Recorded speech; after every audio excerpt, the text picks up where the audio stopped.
Humble widow gets thrown out of a job interview for taking her baby, but the CEO saw everything and shocked everyone. But before we dive into the full story, let me know where you're watching from and what time it is. Now, subscribe to the channel and let's get started. The early morning sun cast long shadows through the blinds as Sarah Mitchell carefully adjusted the tiny blue bow tie on her 6-month-old son's collar.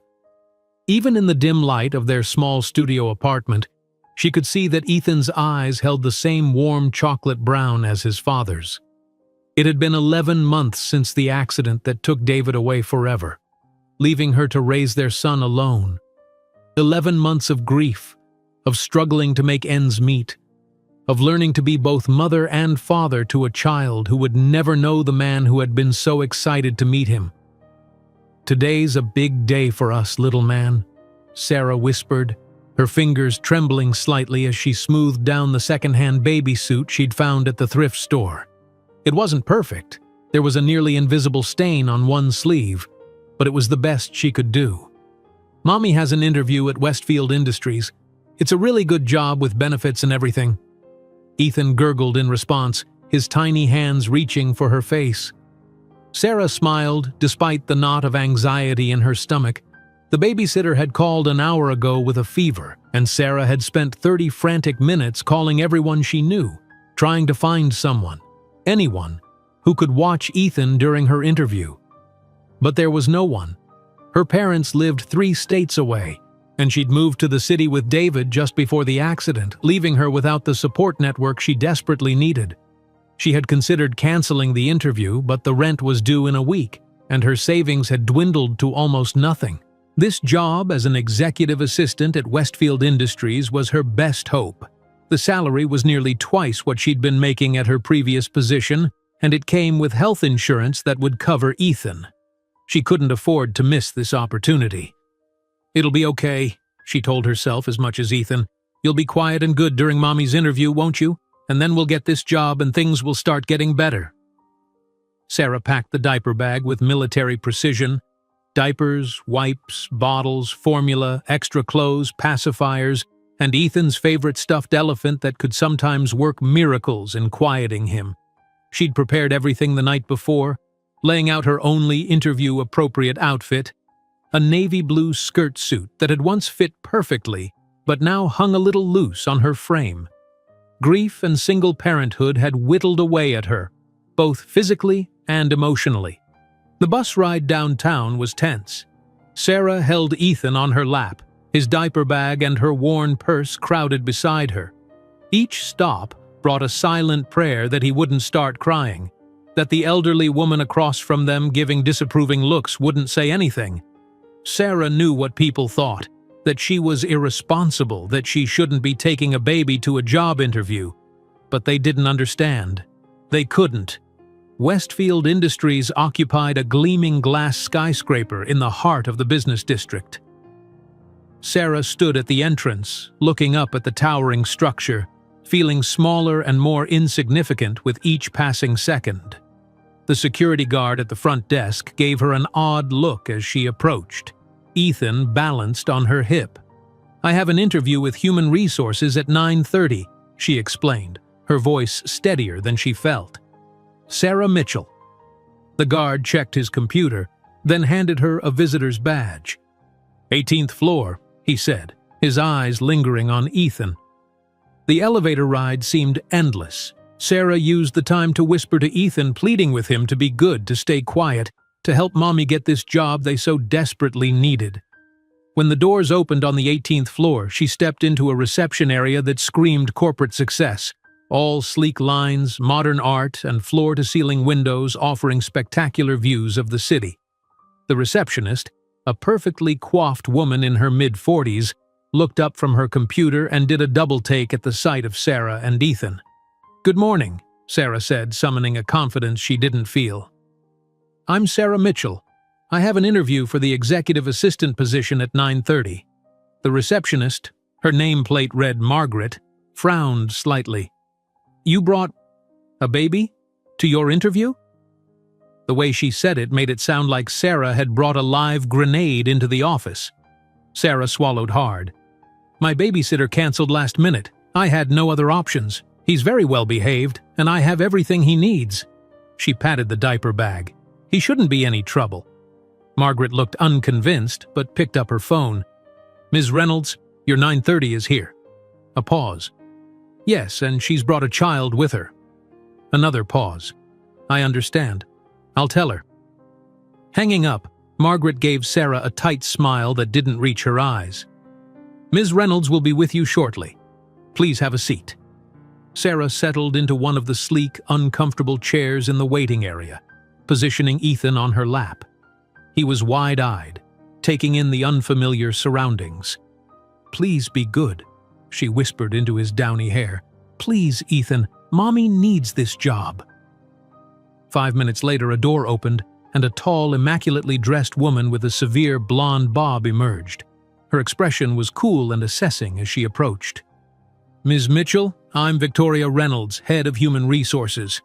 She didn't offer to shake hands, her gaze fixed on Ethan. "I see you've brought company." Sarah stood quickly, adjusting Ethan on her hip. "I apologize for the unconventional circumstance. My babysitter canceled due to illness, and despite my best efforts, I couldn't find a replacement on such short notice. I hope it won't be a problem. Ethan is very well behaved, and I have everything I need to keep him comfortable during our interview." Victoria's lips pressed into a thin line. "Ms. Mitchell, Westfield Industries is a Fortune 500 company. We maintain a certain level of professionalism in all our operations, including our hiring process. Bringing a child to a job interview demonstrates a significant lack of judgment and planning on your part." The words hit Sarah like physical blows. "I understand how it looks, but this was truly beyond my control. If you can't arrange proper childcare for an interview," Victoria continued as if Sarah hadn't spoken, "it raises serious concerns about your ability to maintain reliable attendance as an employee. The executive assistant position requires dependability and professionalism at all times." Sarah felt heat rising in her cheeks. "I assure you, I am extremely reliable. This is a one-time emergency situation. Under normal circumstances..." Ethan chose that moment to let out a sharp, startled cry. The sound echoed in the reception area, causing Margaret to look up from her desk with a frown.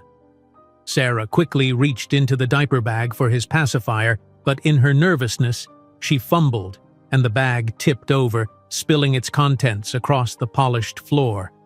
Victoria took a step back as if contaminated by the sight of baby supplies. "I think we've seen enough, Ms. Mitchell. I don't believe you're a good fit for Westfield Industries. Margaret will show you out." "Please," Sarah said, her voice cracking as she scrambled to collect the scattered items with one hand while holding Ethan with the other. "If you would just give me a chance to interview..." "That won't be necessary." Victoria's tone was final. "Best of luck with your job search elsewhere." The receptionist was already standing, clearly eager to escort Sarah out of the office and away from the pristine corporate environment she had contaminated with her presence and her babies. Sarah felt as if the floor was tilting beneath her feet. This job had been her best hope, her chance to get back on her feet after months of struggling. Now, in less than 5 minutes, that hope had been extinguished. As she fumbled to zip the diaper bag with shaking hands, the elevator doors at the far end of the reception area opened. A tall man in an impeccably tailored charcoal suit stepped out. He had salt and pepper hair, commanding presence, and the confident bearing of someone accustomed to being in charge. Margaret immediately straightened. "Mr. Westfield, we weren't expecting you back until this afternoon." The man, apparently James Westfield himself, CEO and founder of Westfield Industries, raised an eyebrow. "My meeting ended early." His gaze moved to the scene before him, Victoria standing rigidly, Sarah kneeling on the floor gathering baby supplies, and Ethan beginning to fuss more loudly on the chair where Sarah had momentarily placed him. "What's happening here?" he asked, his deep voice cutting through Ethan's cries. Victoria stepped forward. Just handling an inappropriate interview situation, Mr. Westfield. Nothing to concern yourself with. We're taking care of it." Mr. Westfield's eyes narrowed slightly as he looked at Sarah, who had scooped up Ethan and was trying desperately to quiet him. "And you are?" "Sarah Mitchell, sir," she managed, her voice barely above a whisper. "I had an interview scheduled, but there's been a misunderstanding."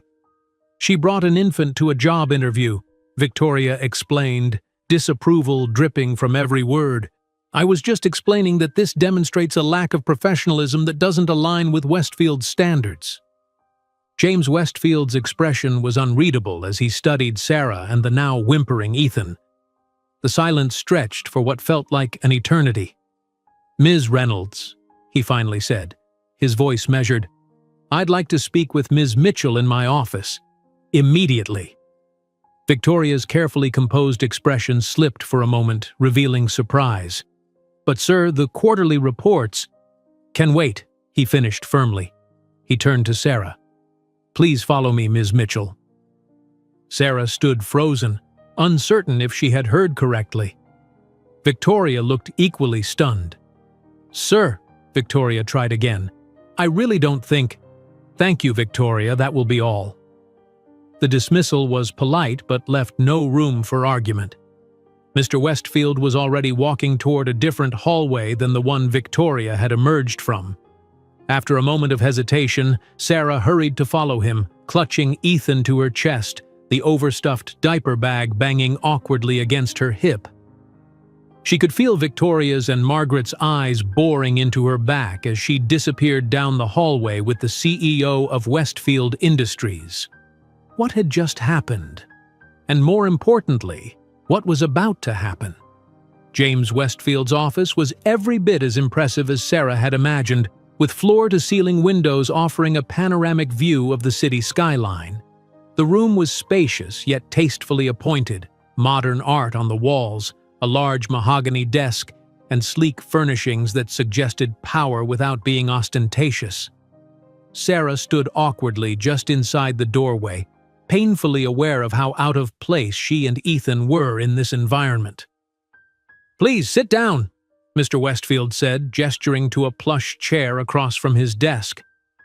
He didn't move to sit behind the desk himself, instead taking the chair beside the one he had offered to her. The choice seemed deliberate, removing the physical barrier between them. Sarah carefully lowered herself into the chair, positioning Ethan on her lap. He had settled somewhat, his cries reduced to occasional whimpers. She rummaged in the diaper bag and produced his stuffed elephant, which immediately captured his attention. "Thank you for seeing me, Mr. Westfield," she said, trying to keep her voice steady. "I apologize for the disruption.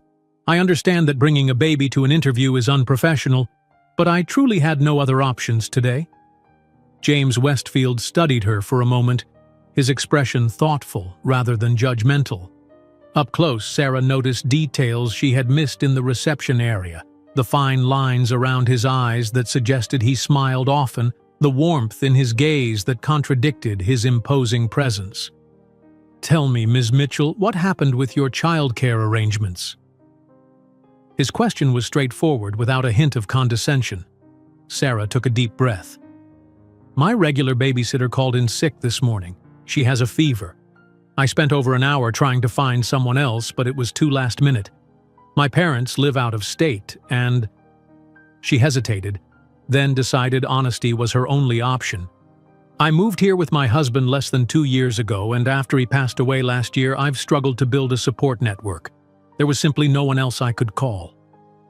Mr. Westfield's expression shifted subtly at the mention of her husband's death. "I'm sorry for your loss," he said, and something in his tone suggested he truly meant it. "Thank you," Sarah replied, the familiar ache of grief tightening her chest. "It's been challenging. David, my husband, died in a car accident 11 months ago. Ethan was born 3 months later." She hadn't planned to share these details, but something about Mr. Westfield's direct yet compassionate demeanor made the words flow naturally. Mr. Westfield nodded, his eyes briefly moving to Ethan, who was now contentedly gumming his stuffed elephant. And you're raising him alone? Yes. We have some support from my parents financially, but they can't help with day-to-day childcare. I've been getting by with part-time work and freelance projects, but it's not sustainable. That's why this position meant so much to me. It offers stability, benefits, a salary that would allow me to provide properly for Ethan. She stopped, realizing she was rambling. I'm sorry. You didn't ask for my life story. On the contrary, Mr. Westfield said, leaning forward slightly. I find it quite relevant. Tell me, what qualifications do you bring to the executive assistant position? Sarah blinked, surprised by the shift. Was he actually interviewing her? Here, now, with Ethan on her lap?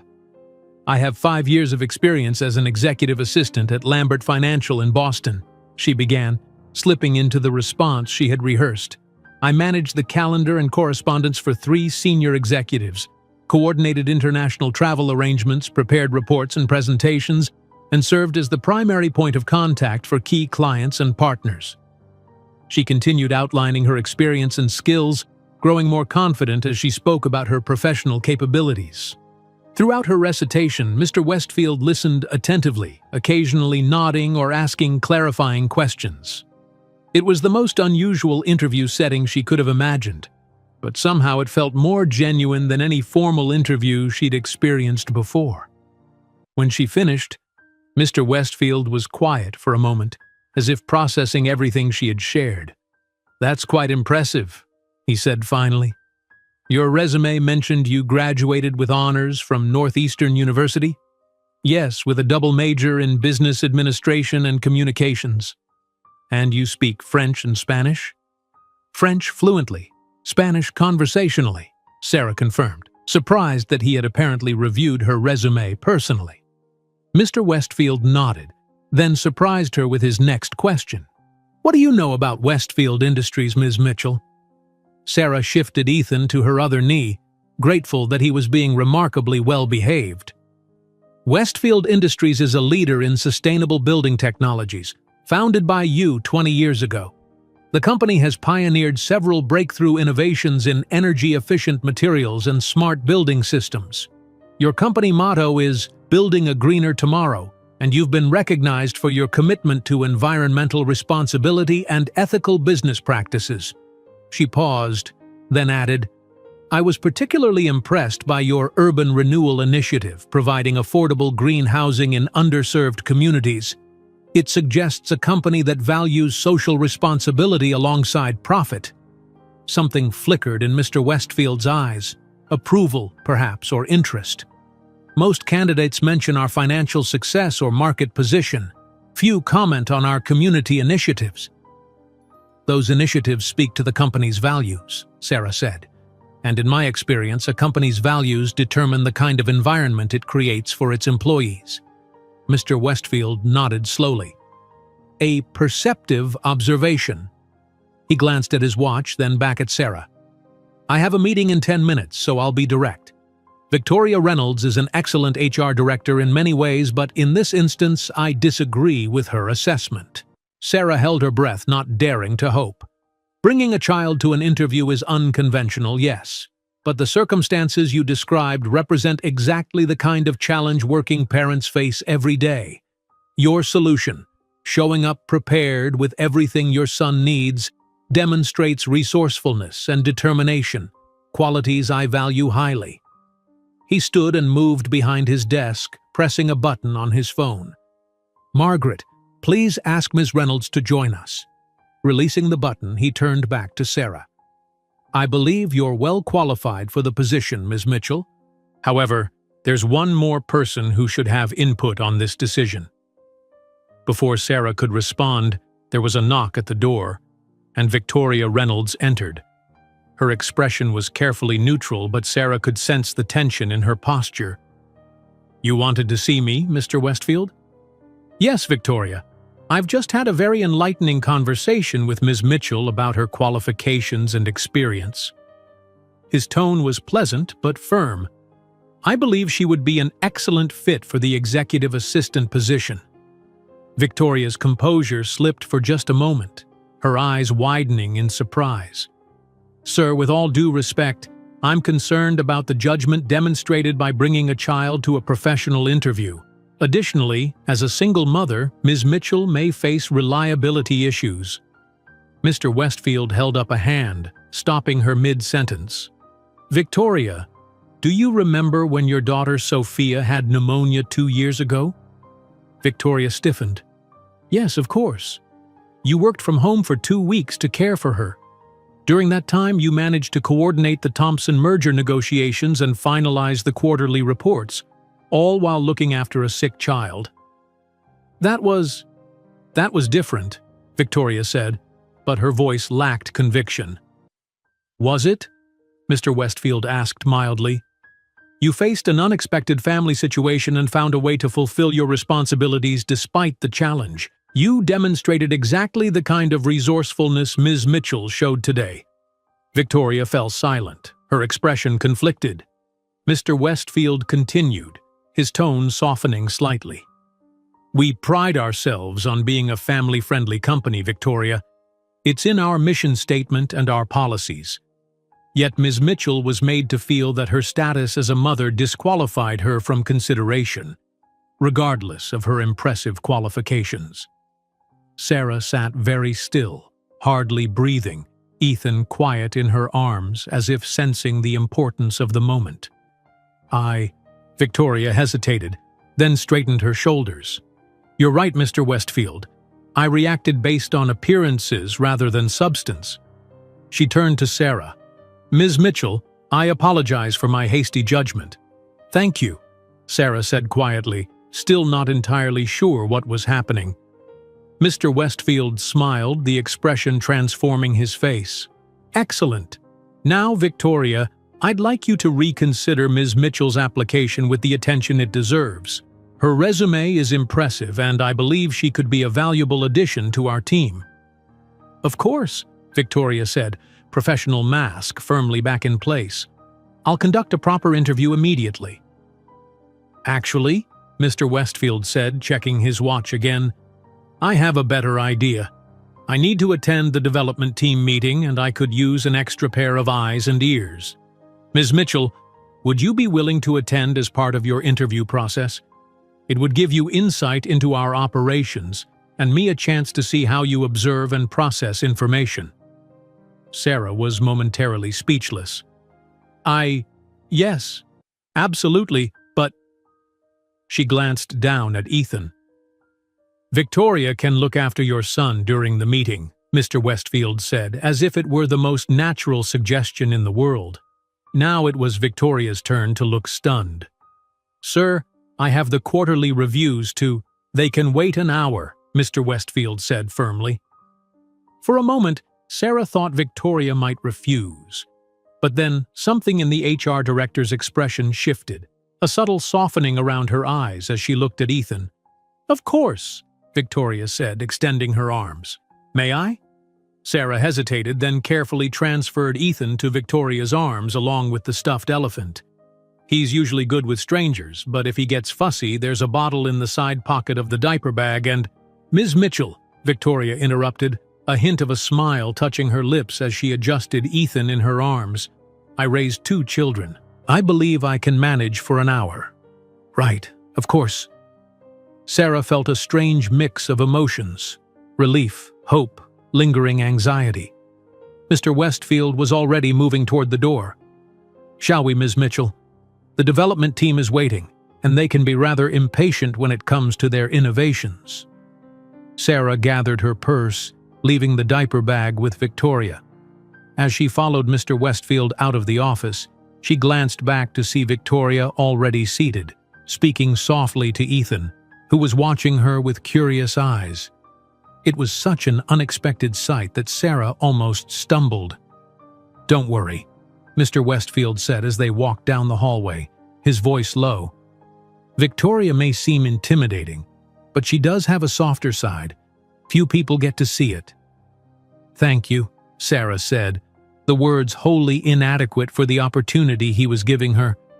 I won't let you down. He smiled, and for the first time since David's death, Sarah felt something she had almost forgotten: hope. The development team meeting was already in progress when Mr. Westfield led Sarah into a spacious conference room.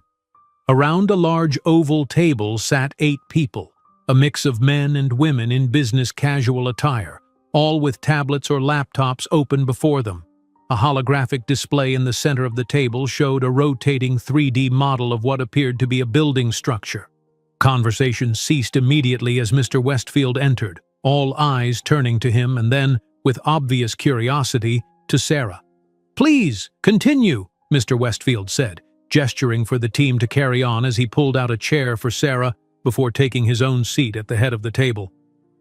"This is Sarah Mitchell. She'll be observing our meeting today." Sarah nodded politely, acutely aware of the questioning looks. Under normal circumstances, she might have felt intimidated, but after what she'd already been through that morning, sitting in on a meeting seemed almost straightforward by comparison. Still, a part of her mind remained with Ethan, hoping he wasn't giving Victoria too much trouble. A woman in her late 30s with cropped black hair and bright green glasses resumed speaking, gesturing to the holographic model. "As I was saying, the challenge with the Aurora project is balancing the aesthetic vision with the practical energy efficiency requirements. The client wants a primarily glass facade, but that creates significant heat gain issues in the summer months. What solutions have you proposed?" Mr. Westfield asked, his attention fully on the presentation. "We've suggested electrochromic glass with embedded solar film," the woman replied, manipulating the holographic model to zoom in on a section of the facade. It would allow the glass to darken automatically based on sunlight intensity, reducing heat gain by up to 70%, while still generating clean energy. Sarah observed the interaction, impressed by both the technology and the clear, concise way the team communicated. As the discussion continued, she took mental notes on the project details, the team dynamics, and the key issues being raised. After about 15 minutes, Mr. Westfield turned to her. "Ms. Mitchell, any thoughts or questions so far?" The room fell silent again, all eyes on her.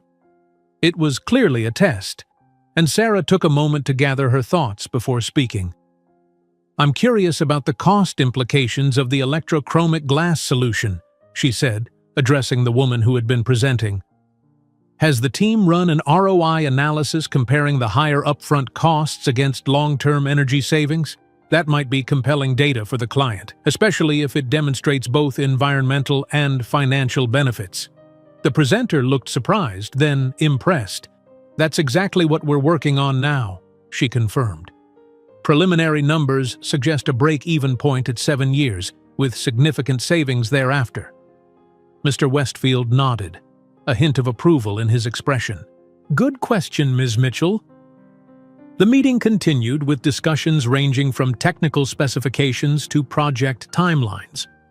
Sarah remained attentive, occasionally asking thoughtful questions or offering observations that demonstrated her quick grasp of the subject matter.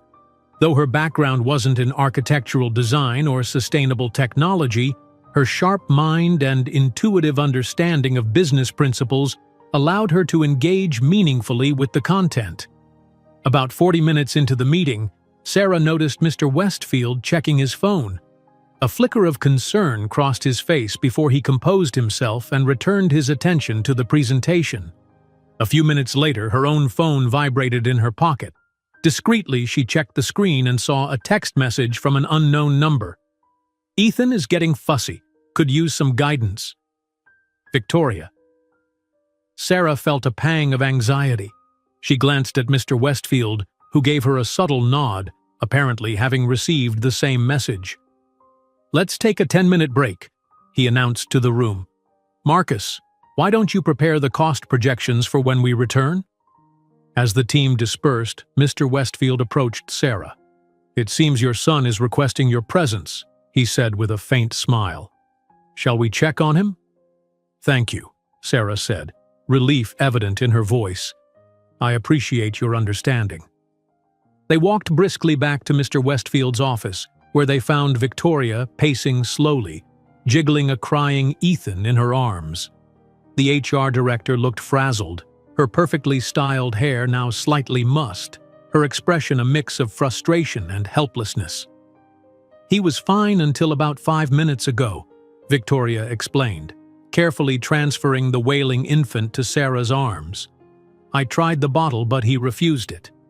Sarah cradled Ethan against her shoulder, patting his back soothingly. "It's okay. He sometimes gets anxious with new people after a while."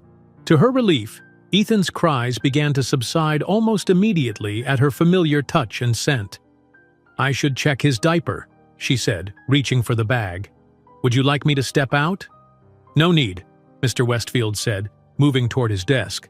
"I'll give you some privacy." He turned to Victoria. "How about updating me on those quarterly reviews while Ms. Mitchell tends to her son?" Victoria followed him to the far side of the large office, still looking slightly disheveled and embarrassed by her inability to soothe Ethan. Sarah quickly and efficiently changed Ethan's diaper on a clean blanket she spread on the floor, then gave him his bottle, which he now accepted eagerly. As she cared for her son, she could hear snippets of conversation between Mr. Westfield and Victoria, something about performance metrics and departmental evaluations. Victoria's voice grew increasingly confident as she transitioned back to her professional element. "There," Sarah murmured to Ethan as he finished his bottle. "All better now, huh?" She placed him over her shoulder to burp him, aware that the clock was ticking on the meeting break. To her surprise, Mr. Westfield approached, Victoria a step behind him. "Everything sorted?" he asked. "Yes, thank you," Sarah replied. "He just needed a change in his bottle." "Excellent." Mr. Westfield checked his watch. "The meeting will be resuming shortly. Victoria has offered to look after Ethan again, if that's acceptable to you." Sarah glanced at Victoria, who had regained her composure and professional demeanor. "I'd be happy to," the HR director said, though a hint of uncertainty lingered in her eyes. "Perhaps with some guidance this time?" Sarah smiled, appreciating the woman's honesty. "He's usually content after eating. If you hold him upright for a few minutes to prevent gas, then lay him down with his elephant, he might even nap." She demonstrated the position, then carefully transferred Ethan back to Victoria's arms. "Thank you for doing this. It's no problem," Victoria said, adjusting to hold Ethan in the position Sarah had shown. The baby stared up at her with curious eyes, no longer fussing. Mr. Westfield observed the exchange with an unreadable expression. "Shall we return to the meeting, Ms. Mitchell?" As they walked back to the conference room, Sarah couldn't help but ask, "Is this normal? Having the HR director babysit during an interview?" Mr. Westfield chuckled, the sound warm and genuine. "Not exactly standard procedure, no, but I've found that the most valuable employees often come to us through unconventional circumstances." When they re-entered the conference room, the team was already reassembling.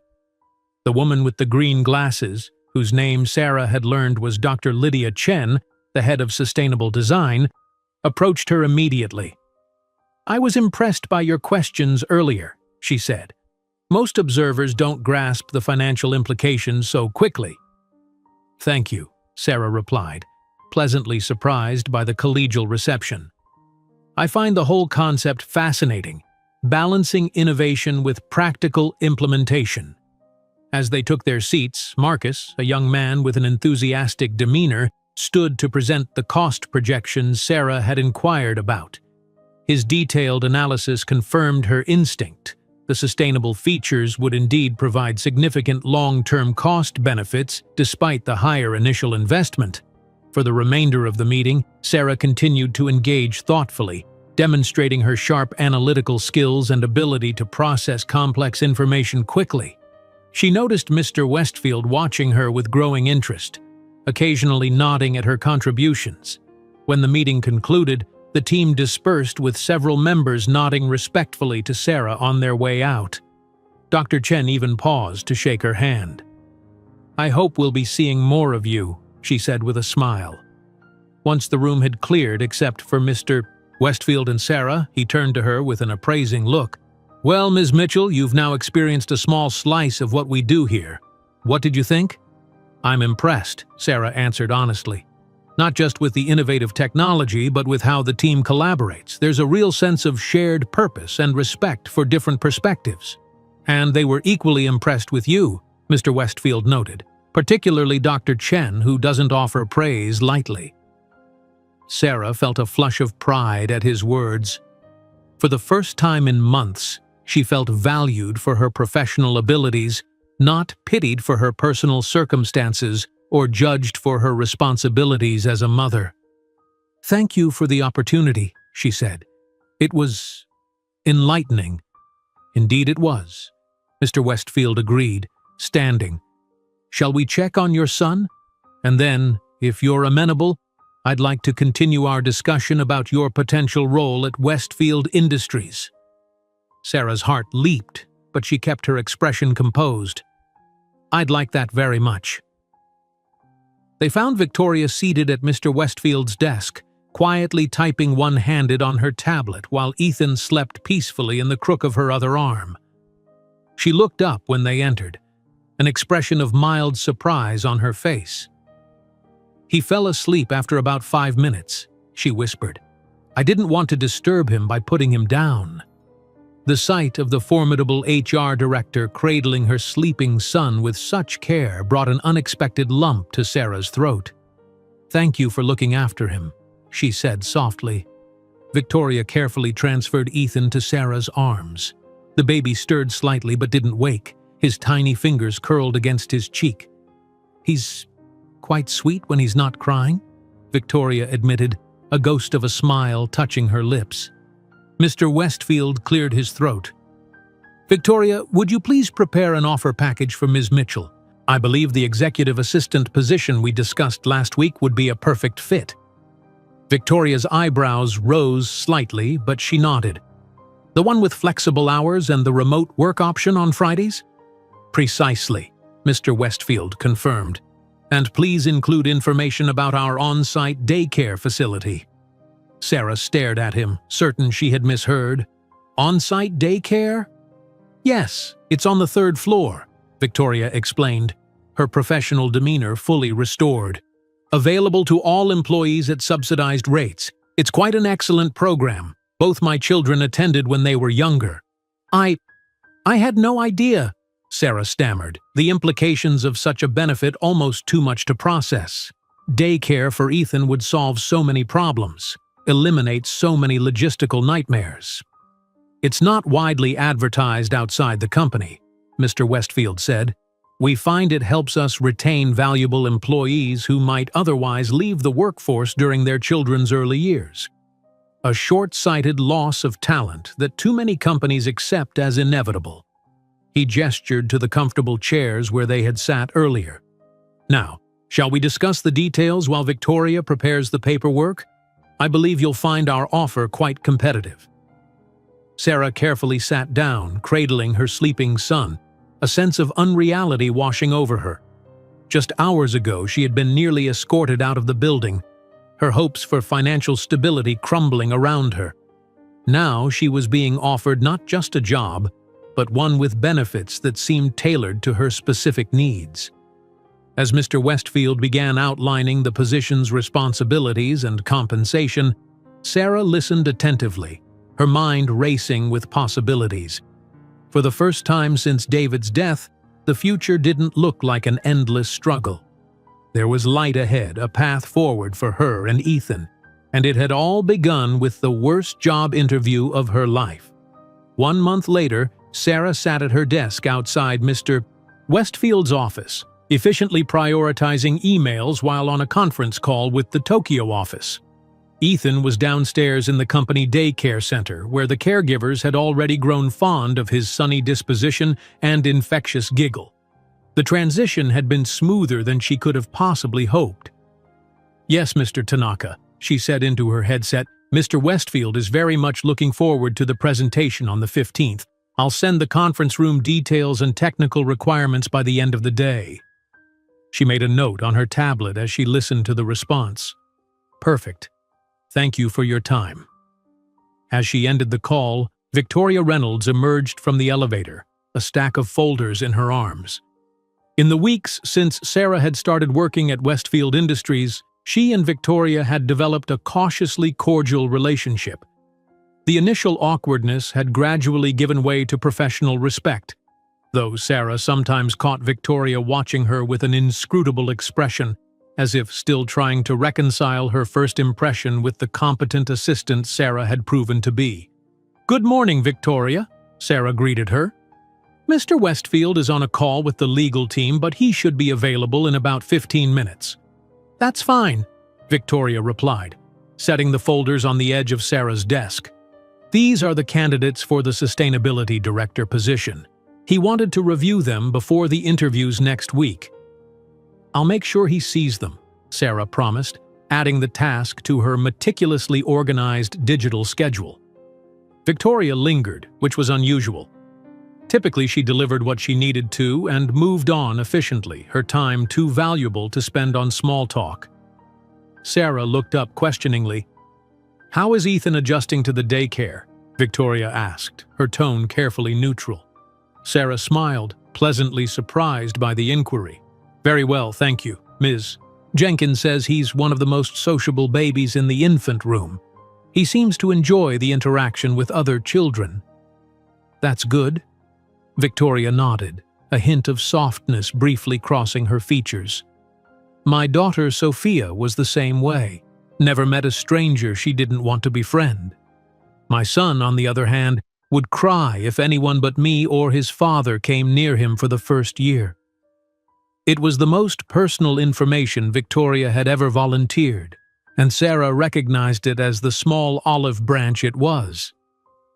"Ethan's generally pretty adaptable, thankfully, though he still has his moments, especially when he's teething like now." "Teething can be brutal," Victoria agreed with a knowing look. "Have you tried frozen washcloths? Sophia used to gnaw on them for hours." "Not yet, but I'll definitely give that a try. Thanks for the tip." Victoria glanced at her watch. "I should get back. The HR team is interviewing candidates for the marketing position this morning." "Of course. Have a good day, Victoria." As the HR director walked away, Sarah felt a small sense of victory. "Baby steps," she thought with a smile at her own pun, then turned her attention back to her work. Mr. Westfield's schedule today was particularly packed, with back-to-back meetings until late afternoon. He had a major presentation to the board the following day, and she still needed to finalize the slides with the updated projections from the finance team. Just as she was diving into the presentation draft, her desk phone rang. "Mr. Westfield's office, this is Sarah speaking." "Sarah, it's Jenny from downstairs." The voice of the daycare director sounded strained. "I'm sorry to bother you, but Ethan has a fever. It came on suddenly in the last hour. He's at 101.3. We've given him infant Tylenol, but according to our policy, he needs to go home," Sarah finished, her heart sinking. Just 1 month into the job and already facing the working parent's perpetual dilemma. Sick child, professional obligations, impossible choices. "I understand. I'll be right down." She glanced at Mr. Westfield's closed door, knowing he was in the middle of an important call. His calendar for the day was critical. The legal team was finalizing contracts for a major project, the board presentation materials needed review, and the quarterly strategy meeting couldn't be rescheduled. And here she was, about to ask for the rest of the day off.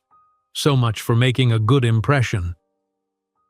Taking a deep breath, Sarah sent a message to Mr. Westfield's tablet, knowing it would appear discreetly during his call.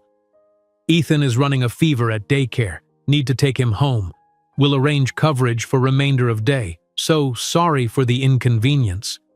Then she began rapidly typing emails to reschedule what could be moved and to hand off urgent tasks to Ashley, the administrative assistant who supported the CFO and sometimes covered for Sarah.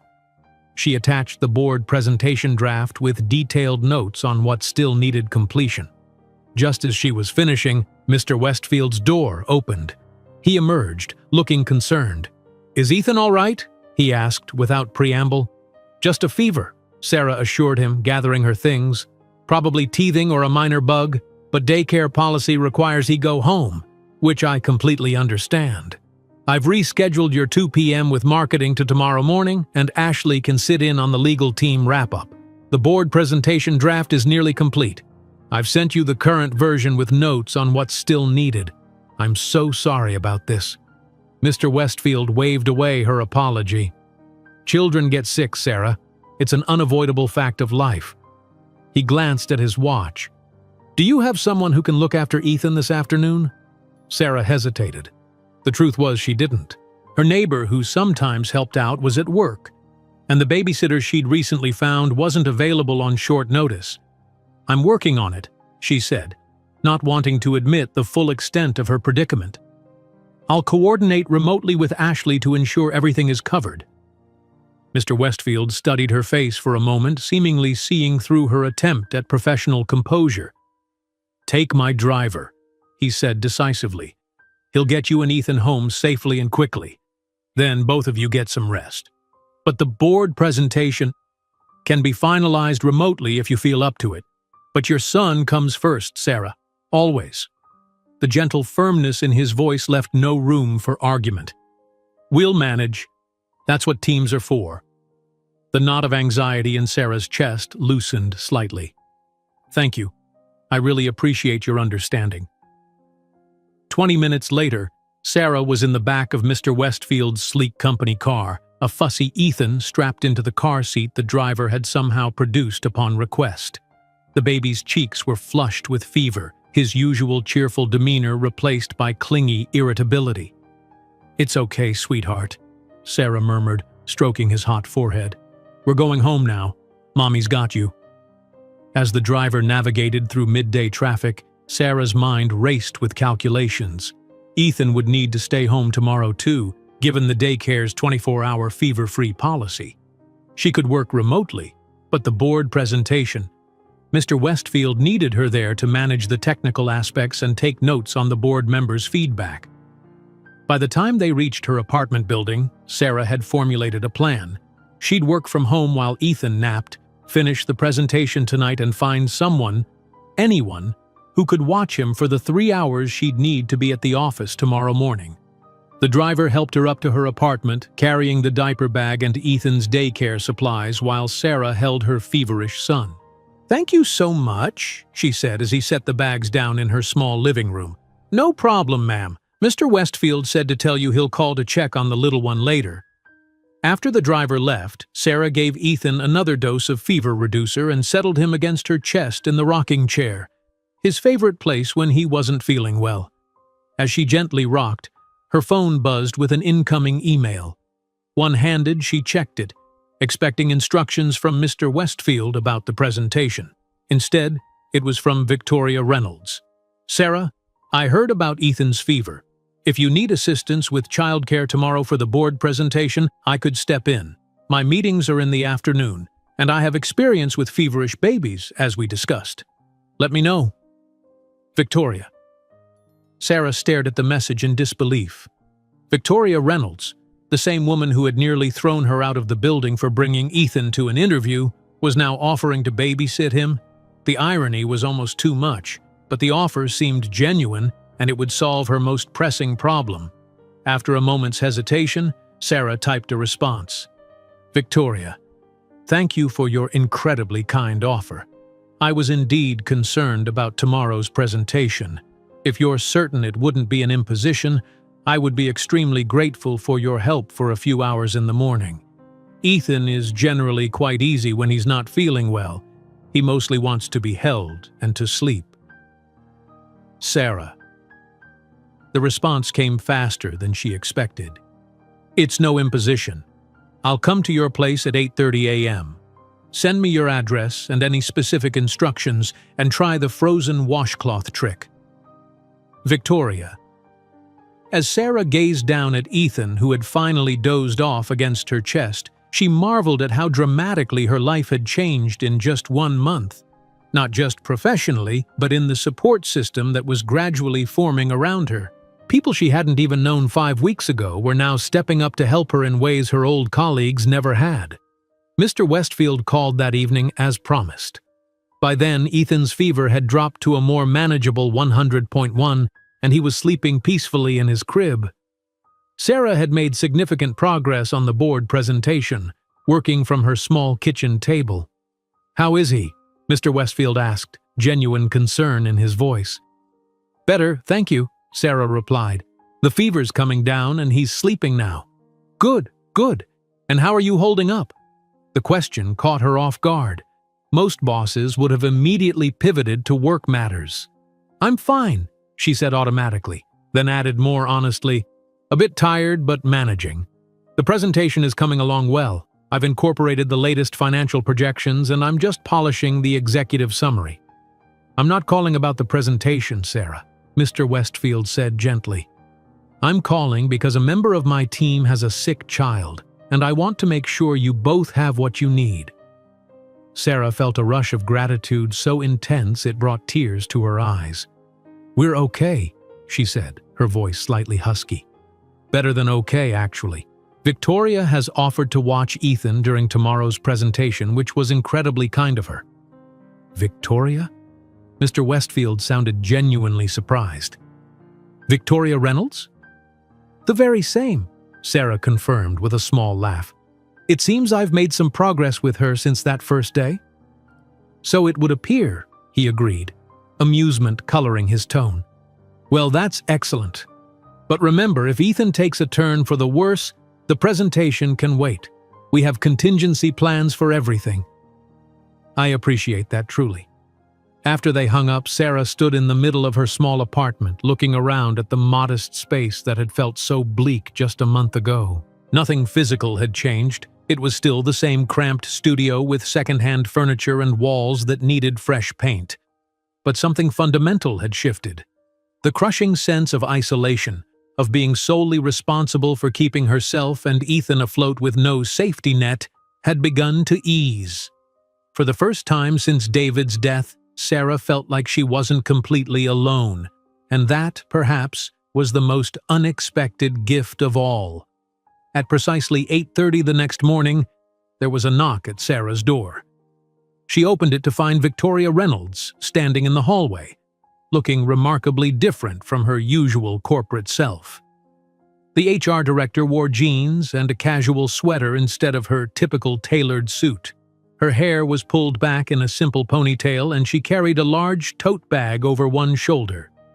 "Good morning," Victoria said, stepping inside when Sarah motioned her in. "How's our patient doing today?" "His fever's down to 99.8, Sarah replied, closing the door. "Still a bit fussy, but much better than yesterday. Thank you again for doing this. I can't tell you how much I appreciate it." Victoria waved away the thanks as she set her tote bag down on the small kitchen counter. "I brought a few things that might help. Some frozen teething rings, a gentle fever reducer formulated specifically for teething pain, and a few board books my children loved when they were Ethan's age." Sarah watched in amazement as Victoria unpacked the items, laying them out with the organized efficiency she brought to everything. This was a side of the HR director she never would have imagined existed a month ago. "You didn't have to do all that," Sarah said, genuinely touched by the thoughtfulness. "I was stopping at the pharmacy anyway," Victoria replied, though her slight smile suggested otherwise. "Now, where is Ethan?" "In his crib, just waking up. I've fed him and changed him, so he should be comfortable for a while. I've written down his schedule and preferences." Sarah handed over a neatly written page of notes. "And I've set up his favorite toys in the living room area." Victoria took the notes and scanned them quickly. "Very thorough. Just what I'd expect from you." She glanced around the small studio apartment, taking in the neatly organized baby items, the workspace at the kitchen table, the few personal touches that made the space feel like home despite its modest size. If she had any thoughts about Sarah's living conditions compared to her own presumably more luxurious home, she kept them to herself. "I should be back by 1 p.m. at the latest," Sarah said, gathering her presentation materials and tucking them into her bag. She was wearing her most professional outfit, a charcoal pencil skirt and cream blouse with a tailored blazer, and had spent extra time on her appearance that morning, wanting to project competence and confidence for the board presentation. "Take whatever time you need," Victoria assured her. "Ethan and I will be fine. Won't we, little man?" she added as Sarah went to the crib and lifted Ethan out. The baby still looked slightly flushed from his lingering fever, but he offered a drowsy smile at the familiar face. Sarah pressed a kiss to her son's forehead. "Mommy has to go to work for a little while, but she'll be back soon. Miss Victoria is going to take good care of you." "Miss Victoria," the HR director repeated with a raised eyebrow, accepting Ethan into her arms.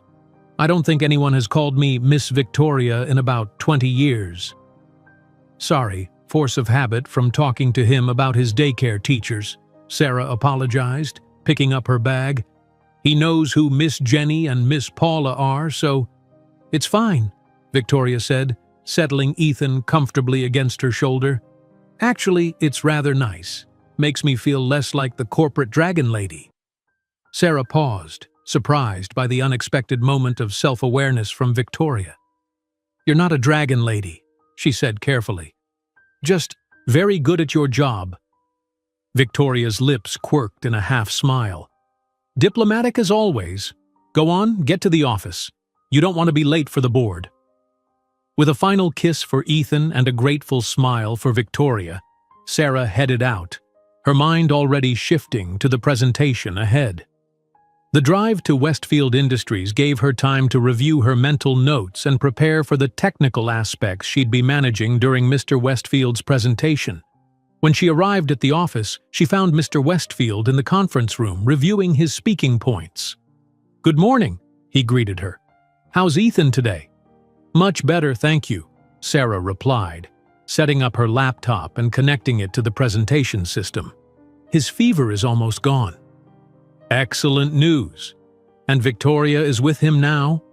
"Yes, she arrived right on time." Sarah couldn't help but smile at the memory of the formidable HR director with her tote bag of baby supplies. "She came very prepared." Mr. Westfield nodded thoughtfully. "Victoria is nothing if not thorough." He paused, then added, "You know, she was strongly opposed to your hiring at first." Sarah looked up from her laptop, surprised by the frank admission. "I had gathered that much from our first meeting," she said carefully. "She argued that a single mother with a young child would be unreliable, unable to handle the demands of the position." Mr. Westfield's tone was matter-of-fact, not unkind. "I disagreed, obviously, but I think what's interesting is how completely she's reversed her position. She specifically mentioned in our leadership meeting last week how impressed she's been with your performance." Sarah felt a flush of pride at the unexpected compliment. "That's good to hear. Victoria doesn't change her mind easily or admit when she's been wrong," Mr. Westfield continued. "The fact that she's done both in your case is quite remarkable." Before Sarah could respond, the door opened and members of the board began to file in. The conversation shifted immediately to professional matters as Sarah finished setting up the presentation, and Mr. Westfield greeted each board member by name. The presentation itself went flawlessly. Mr. Westfield was a compelling speaker, and Sarah managed the technical aspects with practiced ease, advancing slides at precisely the right moments and providing supporting data whenever questions arose. The board members were clearly impressed with the quarterly results and the ambitious but achievable goals outlined for the coming year. When the meeting concluded and the board members had left, Mr. Westfield turned to Sarah with a smile. "That went extremely well. Your additions to the executive summary were particularly effective." "Thank you," Sarah replied, gathering her materials. "The visuals on the sustainability metrics really seemed to resonate with the board." "Indeed they did. Marcus in the design team helped with those graphics, didn't he?" "Yes," Sarah confirmed. "He stayed late yesterday to make sure they were perfect. I'll send him a note of thanks." Mr. Westfield nodded approvingly. "You've developed good working relationships across the company in a very short time. That's a valuable skill, Sarah." As they walked back to their offices, Mr. Westfield's phone rang. He checked the screen. "I need to take this. It's the Tokyo team." He answered, switching smoothly to formal business Japanese as he continued down the hallway. Sarah returned to her desk, feeling a sense of accomplishment. The presentation had been a success. Her son was in capable hands, and she had managed to balance her personal and professional responsibilities effectively. It was one good day in what had been an increasingly positive month. She sent a quick text to Victoria. "Presentation went well. How are things with Ethan?" The response came quickly, along with a photo of Ethan smiling, a frozen teething ring clutched in his small hand. "We're doing fine." He enjoyed the frozen teething rings, just as Sophia used to. "Take your time." Sarah smiled at the image, relieved and grateful. She spent the next hour catching up on emails and rescheduling the meetings she had missed the previous afternoon. Just as she was preparing to head home, her desk phone rang. "Sarah, could you come into my office, please?" Mr. Westfield's voice was serious, lacking its usual warmth. A flutter of anxiety stirred in her stomach as she rose and crossed to his door. Had something gone wrong with the board presentation after all? Had she missed something important? Mr. Westfield was standing by the window when she entered, his back to the door, hands clasped behind him as he gazed out at the city skyline. He turned when she closed the door. "Is everything all right, sir?" she asked. "That depends," he replied cryptically. "I've just had a rather interesting conversation with the Tokyo office. They're moving up the timeline on the Nakamura project. They want to begin implementation next month instead of next quarter." Sarah nodded, mentally reviewing what she knew about the project. It was a major sustainable housing development in Tokyo, one of Westfield Industries' most ambitious international ventures. "That's considerably ahead of schedule," she observed. "Does the team think they can accelerate the preparations?" "That's what I need to determine," Mr. Westfield said. "And to do that, I'll need to go to Tokyo. Next week." "Next week," Sarah repeated, already mentally rearranging his calendar, which was densely packed with meetings and commitments. "I'll start making the necessary adjustments to your schedule right away." "Thank you. But there's more." Mr. Westfield moved to his desk and sat down, gesturing for Sarah to take the chair opposite. "The Nakamura team has specifically requested that I bring my excellent assistant who helped coordinate the initial proposal. Apparently, your attention to detail and understanding of the project parameters impressed Mr. Tanaka during your calls." Sarah blinked, processing his words. "They want me to come to Tokyo? With you?" "Yes," Mr. Westfield confirmed. "It would be a 5-day trip leaving Monday morning. I understand this is very short notice, and with Ethan, it might not be possible for you. If that's the case, we can certainly explain to the Tokyo team—" "No," Sarah interrupted, her mind racing. "I mean, I'm sure we can figure something out. This is an important project, and if they specifically requested my presence—" She paused, the practical implications suddenly hitting her. "I would need to find someone to care for Ethan. My parents might be able to come, but they'd need to arrange time off work." Mr. Westfield nodded understandingly. "Take some time to consider the logistics. If it's not feasible, we'll make other arrangements. The company can provide resources to help, perhaps flying your parents here or arranging for a qualified caregiver." "That's very generous," Sarah said, "but I'd feel most comfortable with family watching him for that length of time. Let me make some calls this evening and see what might be possible." "Of course. Let me know what you decide by tomorrow afternoon, if possible, so we can make the necessary arrangements either way." As Sarah left Mr. Westfield's office, her mind was already whirling with possibilities. This was an incredible professional opportunity, a chance to be directly involved in a major international project, to demonstrate her capabilities on a larger stage. But it also presented her biggest childcare challenge yet. Her parents both worked full-time, though they might be able to take vacation days. Her former mother-in-law was another possibility, though their relationship had been strained since David's death. By the time she arrived home, Sarah had mentally worked through half a dozen scenarios, none of them perfect. She opened her apartment door to find Victoria sitting cross-legged on the living room floor, reading a book to Ethan, who was contentedly nestled in her lap. And the little bear said, "But I'm not sleepy." Victoria was reading in an animated voice that Sarah would never have associated with the stern HR director. She looked up as Sarah entered, a faint blush coloring her cheeks at being caught in such an uncharacteristic moment. "Sorry, I'm late," Sarah said, setting down her bag. "The presentation went long, and then Mr. Westfield needed to discuss something unexpected." "It's no problem," Victoria assured her, closing the book and lifting Ethan, who reached eagerly for his mother. "We've had a pleasant morning. His fever is completely gone, though he's still a bit fussy with the teething." "Thank you so much for watching him," Sarah said, taking Ethan and kissing his warm cheek. "It made such a difference, knowing he was in good hands." Victoria gathered her things, looking slightly embarrassed by the gratitude. "It was actually quite enjoyable," she admitted. "It's been years since my children were this age. I'd forgotten how rewarding it can be spending time with a baby. They're so present in the moment, so genuine in their responses." Sarah smiled, touched by the observation. "That's true. There's no pretense with babies, is there?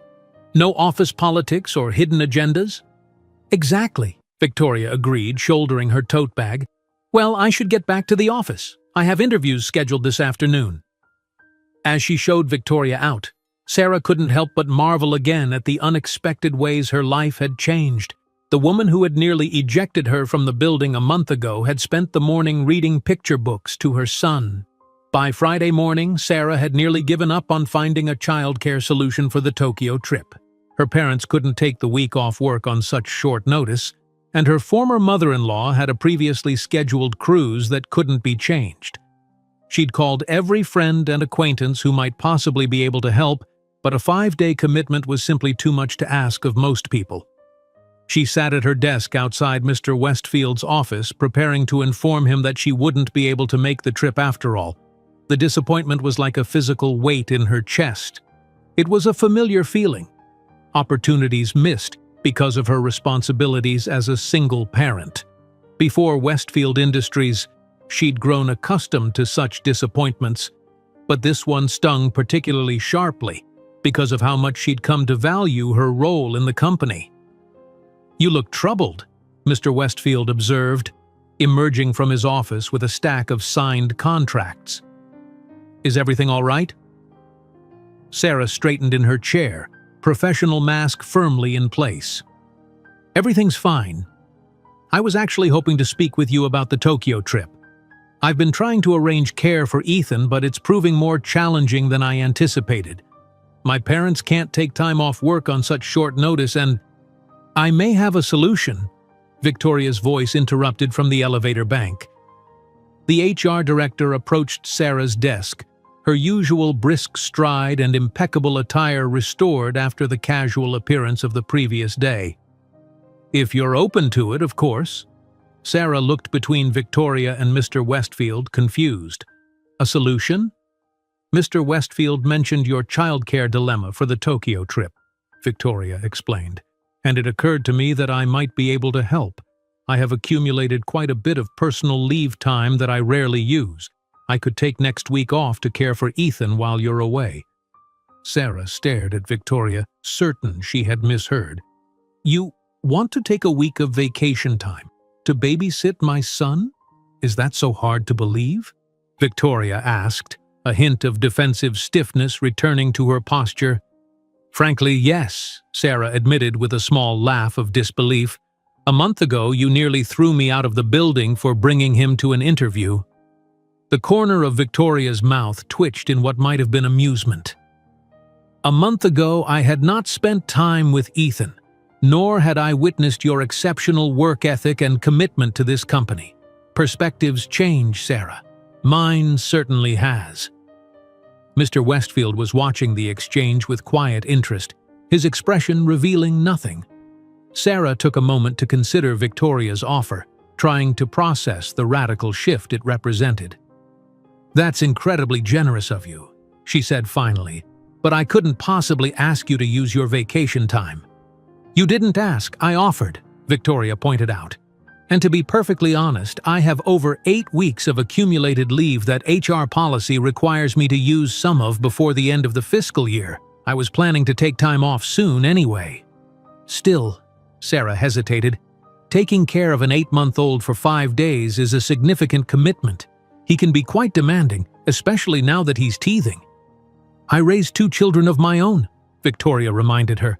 I'm well acquainted with the demands of infant care. Besides, Ethan and I got along quite well yesterday, didn't we? There was a hint of genuine fondness in her voice that surprised Sarah. He's a delightful baby. Sarah glanced at Mr. Westfield, who had remained silent during the exchange. He gave her a slight nod, as if to say the decision was entirely hers. If you're certain, Sarah said slowly, then yes, that would be an incredible help. I can't thank you enough. It's settled then, Victoria said with a nod of satisfaction. You'll need to provide detailed instructions, of course, his schedule, dietary preferences, pediatrician information, and so on, and I'll need a key to your apartment. Of course, Sarah agreed, still slightly dazed by this unexpected turn. I'll prepare everything this weekend. Excellent. Victoria checked her watch. I have a meeting in 5 minutes. We can discuss the specifics later. With a nod to both Sarah and Mr. Westfield, she turned and headed back to the elevator. When she was gone, Mr. Westfield chuckled softly. Victoria Reynolds continues to surprise us both, it seems. I never would have expected this, Sarah admitted, shaking her head in wonder. She's not at all who I thought she was that first day. Few people are exactly who they appear to be in a first encounter, Mr. Westfield observed. Victoria has always been exceptionally dedicated to this company and its people, though her methods can sometimes come across as severe. That's one word for it, Sarah agreed with a small smile. Well, it seems I'll be able to accompany you to Tokyo after all. I'll inform the Nakamura team and begin making the necessary arrangements. Perfect. And Sarah? Mr. Westfield's voice softened slightly. Thank you for working so diligently to make this trip possible. I know it's a significant disruption to your routine with Ethan, and I appreciate your commitment. The rest of the day passed in a flurry of activity as Sarah coordinated with the travel department to book flights and accommodations, prepared briefing materials for the Tokyo meetings, and made arrangements for Victoria to have everything she would need for Ethan. By the time she picked him up from daycare that evening, her mind was buzzing with to-do lists and travel preparations. The weekend was equally busy. Sarah spent Saturday morning shopping for necessities for the trip, including a few professional outfits suitable for international business meetings. Her wardrobe had been limited since Ethan's birth, with most of her clothing budget going toward his rapidly growing needs rather than her own. On Sunday afternoon, Victoria came to Sarah's apartment for what she called a handover briefing. Sarah had prepared a detailed document outlining Ethan's schedule, preferences, and needs, along with emergency contacts and medical information. She'd stocked the refrigerator and pantry with Ethan's favorite foods and plenty of easy meals for Victoria. I've written down the pediatrician's number and also my parents' contact information in case of emergency, Sarah explained as Victoria reviewed the documents at the kitchen table. Ethan was napping in his crib, giving them time to go through everything without interruption. Very thorough, Victoria approved, examining the meticulously organized binder Sarah had prepared. Though I would expect nothing less from you. What's this section? She pointed to a tab labeled Comfort Measures. Oh, that's just a list of things that help when he's fussy, Sarah explained, feeling slightly self-conscious. His favorite songs, the specific way he likes to be rocked, which books he prefers at bedtime. It's probably excessive detail. Not at all, Victoria assured her. These are exactly the kinds of things that make a difference in a child's routine.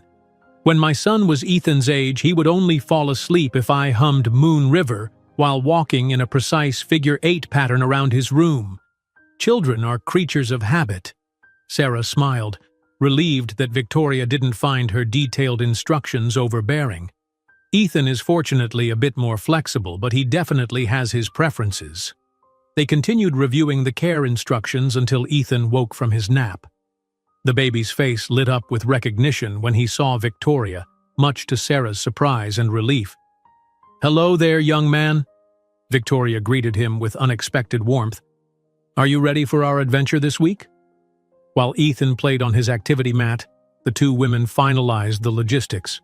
Victoria would arrive early Monday morning before Sarah needed to leave for the airport. Sarah provided a spare key to the apartment and went through all the baby equipment one more time, demonstrating how the slightly temperamental high chair buckle worked and where to find extra diapers. "I think that covers everything," Sarah said finally, watching as Victoria sat on the floor helping Ethan stack colorful blocks. "I can't thank you enough for doing this. It's so far beyond your responsibilities as HR director."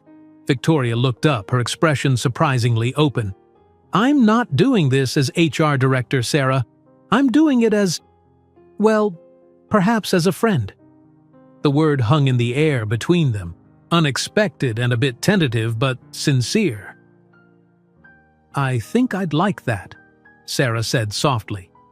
"Being friends, I mean." Victoria nodded, a hint of a smile on her lips as she turned her attention back to Ethan, who was determinedly trying to stuff a block into her hand. After Victoria left, Sarah spent the evening packing and preparing final documents for the trip. As she folded clothes into her suitcase, a photo on her nightstand caught her eye, a picture of her and David, taken during a camping trip the summer before his accident. They were laughing, arms around each other, blissfully unaware of how their future would unfold. Sarah picked up the photo, tracing David's smiling face with her fingertip. "I'm going to Tokyo," she told the image softly. "Can you believe it? Your boring, play-it-safe wife is flying across the world for a business trip." She could almost hear his proud laughter, the way he'd always encouraged her to reach beyond her comfort zone. "I wish you could see Ethan," she continued, her throat tightening. "He has your eyes, your smile, and Victoria Reynolds is going to babysit him for a week, which might be the most unbelievable part of all this." She laughed softly through the tears that had begun to fall. "I think you'd like her once you got past the intimidating exterior. She reminds me a little of your mom, actually, tough but fair." Wiping her eyes, she set the photo back on the nightstand. David wouldn't want her dwelling in grief. He'd want her taking this opportunity, embracing this new chapter of her life. The next morning arrived with the controlled chaos of departure. Sarah woke early to feed Ethan and spend some quiet time with him before the rush began.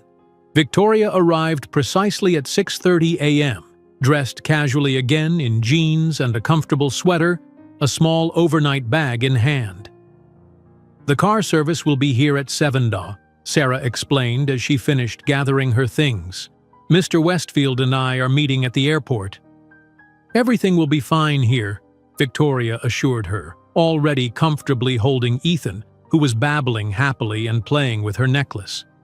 "We have a full schedule planned, daycare for part of the week, a trip to the Children's Museum, perhaps sometime at the park if the weather permits."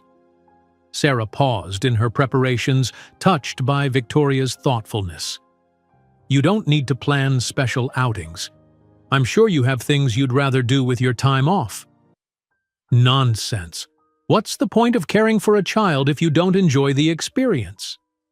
Victoria's tone was matter of fact, but there was a warmth in her eyes that Sarah was beginning to recognize. Besides, Ethan deserves some fun along with his routine. When the car service texted that the driver had arrived, Sarah felt the familiar pang of separation anxiety that all working mothers know too well. She hugged Ethan tightly, inhaling his sweet baby scent. "Mommy will be back very soon," she whispered, kissing his downy head. "Be good for Miss Victoria, okay? I love you so much." Ethan babbled in response, patting her face with his small hand. "We'll video chat each evening," Victoria promised. "Go, Sarah. This is an important opportunity. Ethan will be perfectly fine." With a final kiss and hug, Sarah picked up her suitcase and briefcase. "Thank you again, Victoria. I'll never be able to repay you for this." "Consider it a rectification of my initial misjudgment," Victoria replied with surprising candor. "Now go catch your plane." As the car pulled away from the apartment building, Sarah felt the conflicting emotions of every working mother, the heartache of leaving her child, mixed with the anticipation of professional fulfillment. But unlike many times before, she wasn't doing it entirely alone. Someone she trusted was caring for her son, ensuring he was safe and loved in her absence. It was, she reflected as the car merged onto the highway toward the airport, perhaps the greatest gift Victoria could have given her, the freedom to embrace this opportunity without the crushing weight of guilt or worry. Tokyo was a revelation. From the moment Sarah stepped off the plane into the gleaming efficiency of Haneda Airport, she felt as though she had entered a different world, one of sleek modernity overlaid with ancient tradition. The 14-hour flight had been spent preparing with Mr. Westfield, reviewing the Nakamura project details and cultural protocols for their meetings. She'd barely had time to register the reality that she was halfway around the world from Ethan. Their driver met them at the airport, bowing respectfully before guiding them to a luxury sedan that whisked them through the sprawling metropolis toward their hotel. Through the window, Sarah glimpsed a dizzying array of neon signs, towering skyscrapers, and the occasional serene temple tucked between modern buildings. "First time in Tokyo?" Mr. Westfield asked, noting her wide-eyed expression. "First time in Asia," Sarah admitted. "Actually, first time outside North America. David and I had planned to travel more, but—" She trailed off, the familiar ache of what might have been momentarily resurfacing. Mr. Westfield nodded, understanding in his eyes. The first international business trip is always memorable. Japan is an excellent introduction. It challenges Western perspectives while remaining approachable. The hotel was a towering structure of glass and steel in the Ginza district. Their rooms were on the 32nd floor, offering breathtaking views of the Tokyo skyline. Sarah's suite was more luxurious than any accommodation she'd ever experienced. Minimalist Japanese design combined with every modern amenity imaginable. After freshening up from the long flight, she met Mr. Westfield in the hotel's executive lounge for a brief strategy session before dinner with their Japanese counterparts. "Mr. Tanaka will be bringing his core team," Mr. Westfield explained as they reviewed profiles of the Nakamura executives. "They'll be evaluating not just our technical capabilities but also our compatibility as partners. The Japanese put great emphasis on relationship building." "I've prepared small gifts for each team member," Sarah said, opening her briefcase to show the carefully wrapped packages. Each contained a high-quality fountain pen with the Westfield logo, accompanied by a handcrafted item from a local artisan in their headquarters city. "I researched appropriate business gifts for Japanese colleagues." Mr. Westfield looked impressed. "Excellent initiative, Sarah. The attention to such cultural details makes a significant difference." The dinner that evening was held in a traditional Japanese restaurant with private tatami rooms. Sarah had practiced sitting properly on floor cushions in preparation and had memorized basic Japanese phrases to show respect for their hosts. Mr. Tanaka, a distinguished man in his early 60s, seemed pleased by her efforts. "Mitchell-san, your Japanese pronunciation is very good," he commented after she greeted him in his language. "Arigatou gozaimasu, Tanaka-san," she replied with a slight bow. "I've only learned the basics, but I hope to improve during our stay." Throughout the elaborate meal of multiple small courses, Sarah maintained the delicate balance of participating in conversation when appropriate while deferring to Mr. Westfield on substantive matters. She noted that the Japanese team observed her carefully, clearly assessing her role and capabilities. When the conversation turned to the technical specifications of the Nakamura project, Sarah surprised even herself by offering valuable insights based on the preparatory work she'd done. Mr. Tanaka nodded thoughtfully at her comments, exchanging an approving glance with Mr. Westfield. By the time the formal dinner concluded 3 hours later, Sarah felt she had passed some unspoken test. The Japanese team seemed to have accepted her as a legitimate business partner rather than merely an assistant. Back at the hotel, exhausted but exhilarated, Sarah called Victoria via video chat. Despite the early hour in Tokyo, it was early evening back home, the perfect time to see Ethan before his bedtime. Victoria answered after 2 rings, the screen showing her sitting in Sarah's living room with Ethan on her lap. The baby's face brightened instantly at the sight of his mother. "Look who it is, Ethan," Victoria said, positioning the phone so he could see better. "It's Mommy!" "Hi, sweet boy," Sarah exclaimed, a lump forming in her throat at the sight of his chubby face and bright eyes. "Mommy misses you so much." Ethan reached for the screen, babbling excitedly. Sarah laughed through sudden tears, both joyful at seeing him and aching at the distance between them. "How is everything?" she asked Victoria, after cooing to Ethan for several minutes. "We're doing very well," Victoria assured her. "Ethan was a perfect gentleman at daycare today, and we had a lovely evening walk in the park before dinner." "And he's eating okay? Sleeping through the night?" "Everything is on schedule," Victoria said with a reassuring smile. "He had all his meals according to your instructions, and he went down for his nap right on time. No need to worry." They chatted for a few more minutes before Ethan began to show signs of sleepiness. "I should start his bedtime routine," Victoria said. "Would you like to sing his lullaby? I can hold the phone while you do." The thoughtfulness of the offer brought fresh tears to Sarah's eyes. "Yes, please." Victoria propped the phone up and prepared Ethan for bed, then held him where Sarah could see him as she sang the simple lullaby she'd created for him as an infant. Despite the thousands of miles between them, it felt like a moment of profound connection. "Good night, my sweet boy," Sarah whispered, as Ethan's eyes grew heavy. "Mommy loves you so much." After Victoria ended the call with promises to update her the next day, Sarah stood at the window of her hotel room looking out at the glittering Tokyo skyline.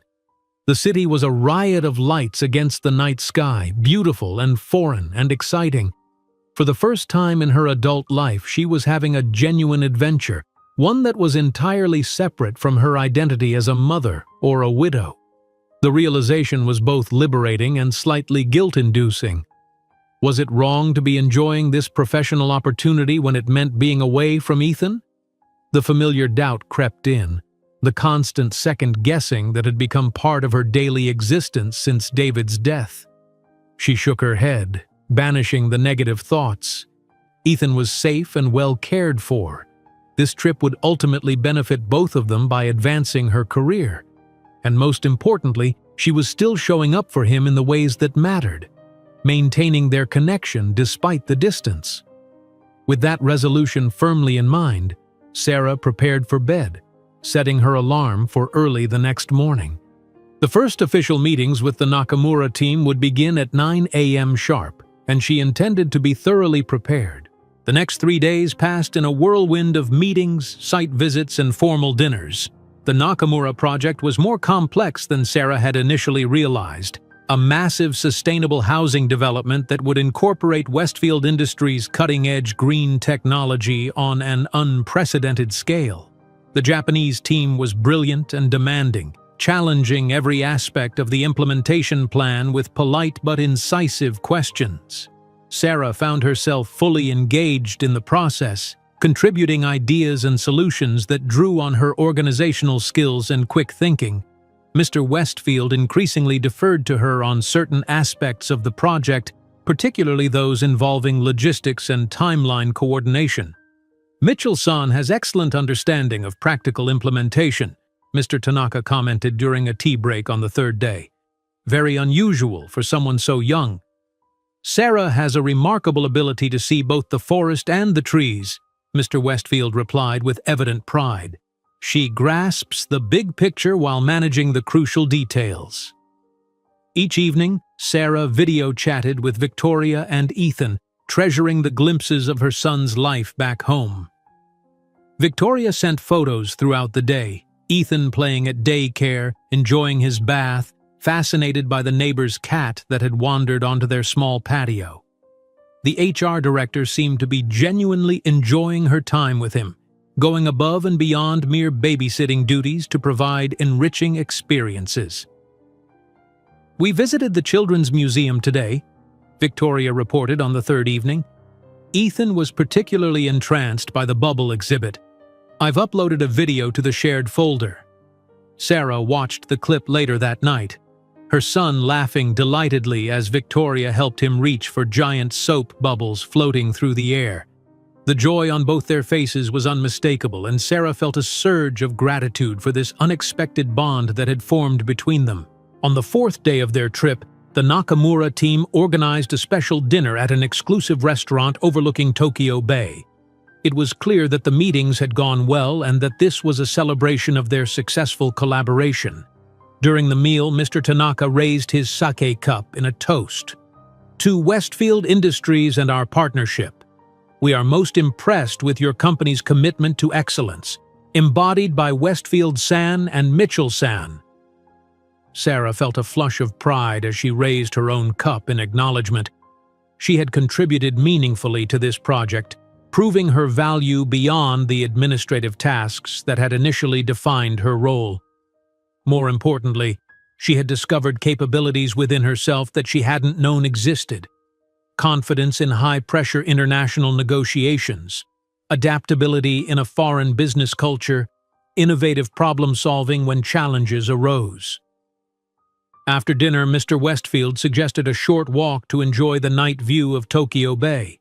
As they strolled along the waterfront, the glittering skyline reflected in the dark water, he finally addressed what had been implicit throughout the trip. "You've exceeded all expectations on this project, Sarah," he said, his tone thoughtful. "The Nakamura team specifically mentioned your contributions as a key factor in their decision to accelerate the timeline." "Thank you," she replied, genuinely touched by the recognition. "It's been an incredible learning experience." "More than that," Mr. Westfield corrected gently. "You've demonstrated capabilities that go well beyond your current position." He paused, seeming to choose his next words carefully. "I believe it's time to discuss your future at Westfield Industries when we return home." Sarah's heart skipped a beat. "My future? I had originally hired you as an executive assistant because that was the open position that matched your previous experience. But it's become increasingly clear that your potential extends much further." He turned to face her directly. "Our Sustainable Development Division is expanding, and they need someone to coordinate international partnerships.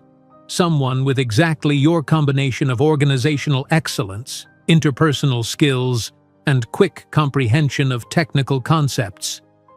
Sarah stared at him, momentarily speechless. "Are you offering me a promotion?" "I'm suggesting a path that would better utilize your talents," Mr. Westfield clarified. "It would involve some travel, though most likely shorter trips than this one, and more responsibility. The compensation would, of course, reflect the increased scope of the role." I don't know what to say," Sarah stammered, her mind racing with the implications. A more senior position, better pay, greater challenges. It was more than she had dared to hope for when she'd first stepped into Westfield Industries with Ethan on her hip. "You don't need to decide immediately," Mr. Westfield assured her. "Think about it during our flight home tomorrow. Discuss it with your family if you wish.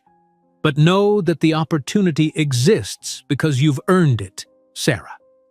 As they walked back to their waiting car, Sarah felt as though the glittering Tokyo skyline somehow reflected the unexpected brightness of her own future, newly illuminated with possibilities she'd thought were lost to her after David's death. That night, during her video call with Victoria and Ethan, she found herself observing her son with fresh eyes. The baby who had once seemed like a limitation to her professional aspirations now appeared as the motivation behind her success, the reason she pushed herself to excel, to create a secure and opportunity-rich future for them both. "Is everything all right?" Victoria asked, noting her contemplative expression. "You seem preoccupied." "Everything's wonderful, actually," Sarah replied with a smile. "I'm just grateful for all of this, for you." Victoria looked momentarily flustered by the sentiment but recovered quickly. "Well, Ethan has been excellent company. Though I will say I've developed a newfound appreciation for working parents. It's quite the balancing act. The ultimate balancing act, Sarah agreed, but worth every challenging moment. As she prepared for their departure the next morning, packing the gifts and souvenirs she'd purchased for Ethan, Sarah realized how profoundly this journey had changed her perspective. She had crossed oceans, literally and figuratively, moving from the desperate, overwhelmed widow of a month ago to a confident professional with expanding horizons. The woman who had been thrown out of a job interview for bringing her baby was now returning home to a promotion, having proven her worth on an international stage. And somehow, improbably, the very person who had initially rejected her had become one of her strongest supporters. Life, Sarah reflected as she took one last look at the Tokyo skyline, had an unexpected way of coming full circle. The 14-hour return flight gave Sarah ample time to consider Mr. Westfield's proposal.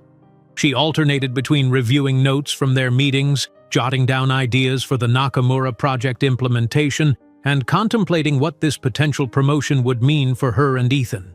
There would be more responsibilities, potentially more travel, but also greater financial security and professional growth. Beside her, Mr. Westfield was absorbed in his own work, occasionally sharing observations about their Tokyo meetings, but mostly giving her space to process everything that had happened. It wasn't until they were somewhere over the Pacific, with most of the cabin lights dimmed for passengers to sleep, that he addressed the topic directly. "Have you had a chance to think about our conversation?" he asked, setting aside the report he'd been reviewing. Sarah nodded, closing her tablet. "I have, and I'm both honored and excited by the opportunity. I just want to make sure I can balance the demands of the new role with my responsibilities to Ethan." "A reasonable concern," Mr. Westfield acknowledged. "The position would involve some travel, as you've experienced this week, but nothing excessive, perhaps one international trip per quarter and occasional domestic travel. Most of the coordination can be done from our offices." He paused, studying her thoughtfully. "I believe in creating roles that accommodate the whole person, Sarah, not just the professional aspects. Talented people shouldn't have to choose between career advancement and family." "That's refreshingly progressive," Sarah observed. "Not all executives share that perspective." "Perhaps not," he agreed. "But it's not merely idealism, it's good business. The company benefits from retaining skilled employees through different life stages." He smiled slightly. "Having raised 3 children while building Westfield Industries, I'm well aware of the challenges involved in balancing family and career." Sarah hadn't known he had children. Despite working closely with him for the past month, Mr. Westfield rarely mentioned his personal life. "Do your children work in the business as well?" she asked, curious about this glimpse into his private world. A shadow crossed his face, so briefly she might have imagined it. "My eldest son is our Chief Innovation Officer. You've probably met Michael at some point. My daughter chose academia. She's a professor of environmental engineering at MIT. And my youngest..." He hesitated. Robert was more interested in humanitarian work. He passed away 3 years ago while working with a clean water initiative in Sudan. "I'm so sorry," Sarah said softly, understanding all too well the permanent ache of such a loss. "I didn't know." "We don't speak of it often at the company," Mr. Westfield said, his voice steady but with an underlying strain that Sarah recognized. "But perhaps that's why I particularly appreciated your resilience after your own loss. Grief can be paralyzing, yet you've continued to move forward for your son's sake." The conversation shifted to lighter topics after that shared moment of vulnerability, but Sarah sensed a subtle change in their professional relationship, a deeper understanding based on the common experience of profound loss. By the time they landed, Sarah had made her decision. The opportunity was too valuable to decline, and with Mr. Westfield's assurance of flexibility, she believed she could manage the increased demands while still being the mother Ethan needed. As they passed through customs and entered the arrivals area, Sarah scanned the waiting crowd, expecting to see the company driver. Instead, she spotted Victoria standing near the exit, holding Ethan in her arms. The baby was wearing a Tokyo t-shirt that was comically large on his small frame. "Victoria?" Sarah called out, surprised and delighted.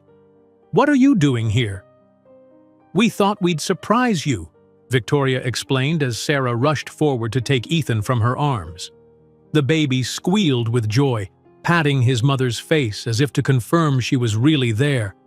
"Oh, I missed you so much," Sarah murmured, covering his cheeks with kisses. He smelled of baby shampoo and the lavender lotion she always used after his bath, familiar and perfect. She looked up at Victoria, blinking back tears of happiness. "Thank you for bringing him." "It seemed appropriate," Victoria said with a small smile. "The company car is waiting outside whenever you're ready." Mr. Westfield approached, smiling at the reunion. "Hello, young man," he greeted Ethan, who regarded him with curious eyes. "Victoria, this was a thoughtful gesture. Thank you for making the arrangements." "It was my pleasure," Victoria replied. "Ethan has been excellent company this week." She turned to Sarah. "We should get him home. He's been remarkably patient, but it's past his usual bedtime." The drive back to Sarah's apartment was filled with Victoria's updates about Ethan's week. His new fascination with the toy xylophone she'd brought him, his growing commando crawling skills, the slightly concerning diaper rash that had appeared but was now clearing up with the prescribed cream. Sarah listened, soaking in these details of her son's life that she'd missed, while simultaneously marveling at Victoria's transformation from intimidating HR director to someone who noticed that Ethan preferred his blue sippy cup to the green one and that he always smiled when the squirrels in the park came near. "You've been amazing with him," Sarah said as the car pulled up to her apartment building. "I don't know how to thank you enough." "It was genuinely my pleasure," Victoria replied, and Sarah believed her. "Though I must admit I'm looking forward to sleeping past 6 a.m. tomorrow." They all laughed as the driver began unloading Sarah's luggage. Mr. Westfield insisted on carrying her suitcase up to her apartment, while Victoria helped with the diaper bag and various baby paraphernalia that seemed to multiply whenever Ethan left the house. In the apartment, Sarah was touched to find everything immaculate. Dishes washed, toys organized, even a vase of fresh flowers on the kitchen counter. On the refrigerator was a new photo of Ethan at the Children's Museum, his face alight with wonder as he reached for bubbles, with Victoria kneeling beside him, looking equally delighted. "Victoria took care of everything," Mr. Westfield observed, setting down the suitcase. "Including adding some personal touches, I see." Victoria actually blushed slightly. "It seemed important that you come home to a pleasant environment after such a long trip." "It's perfect," Sarah assured her, still holding Ethan, who was beginning to rub his eyes sleepily. "And these flowers are beautiful." "Well," Mr. Westfield said, checking his watch, "I should be going. Sarah, take tomorrow to rest and spend time with Ethan. We can discuss the details of your new position on Wednesday." "New position?" Victoria echoed, looking between them with raised eyebrows. "Sarah is being considered for a role in our Sustainable Development Division," Mr. Westfield explained, "coordinating international partnerships, including the Nakamura Project. Her performance in Tokyo was exemplary." Victoria's expression registered surprise, quickly followed by what appeared to be genuine approval. "That's excellent news. Congratulations, Sarah." "Thank you," Sarah replied, still adjusting to the idea herself. "Nothing's official yet, but I'm excited about the possibility." After Mr. Westfield departed, Victoria efficiently gathered her overnight bag and the few personal items she'd brought for her stay. "I've left detailed notes about Ethan's week in your email," she said, "including all the developmental milestones I observed. He's starting to pull himself up on furniture, so you'll want to be vigilant about sharp corners and unstable objects." "You're incredibly thorough," Sarah said, impressed by Victoria's attention to detail even in childcare. "Professional habit," Victoria replied with a wry smile. "Besides, I've always believed that careful observation is key to understanding anyone, regardless of their age. She hesitated, then added, I've also taken the liberty of researching some childcare options that might accommodate your new role's travel requirements. There are services specifically designed for business travelers with children, carefully vetted providers who can step in when parents are away. I've compiled a list of the most reputable ones. Sarah was touched by this thoughtful preparation. That will be incredibly helpful, thank you. Victoria moved to the door but paused before leaving.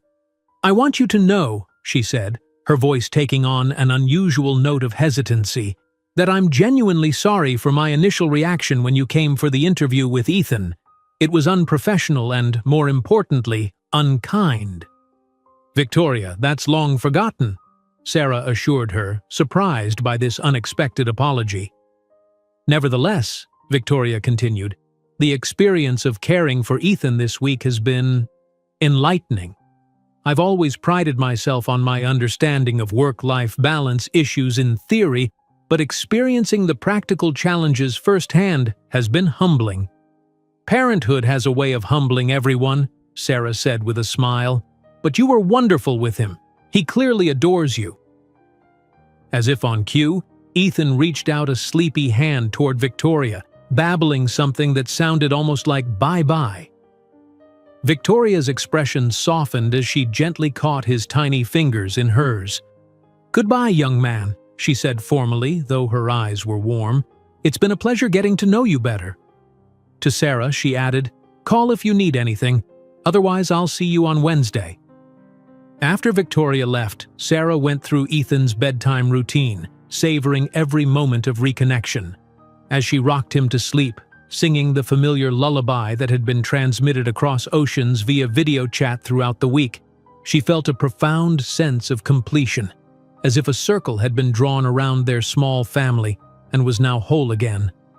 Once Ethan was deeply asleep in his crib, Sarah unpacked her suitcase, pulling out the gifts she'd brought him from Japan.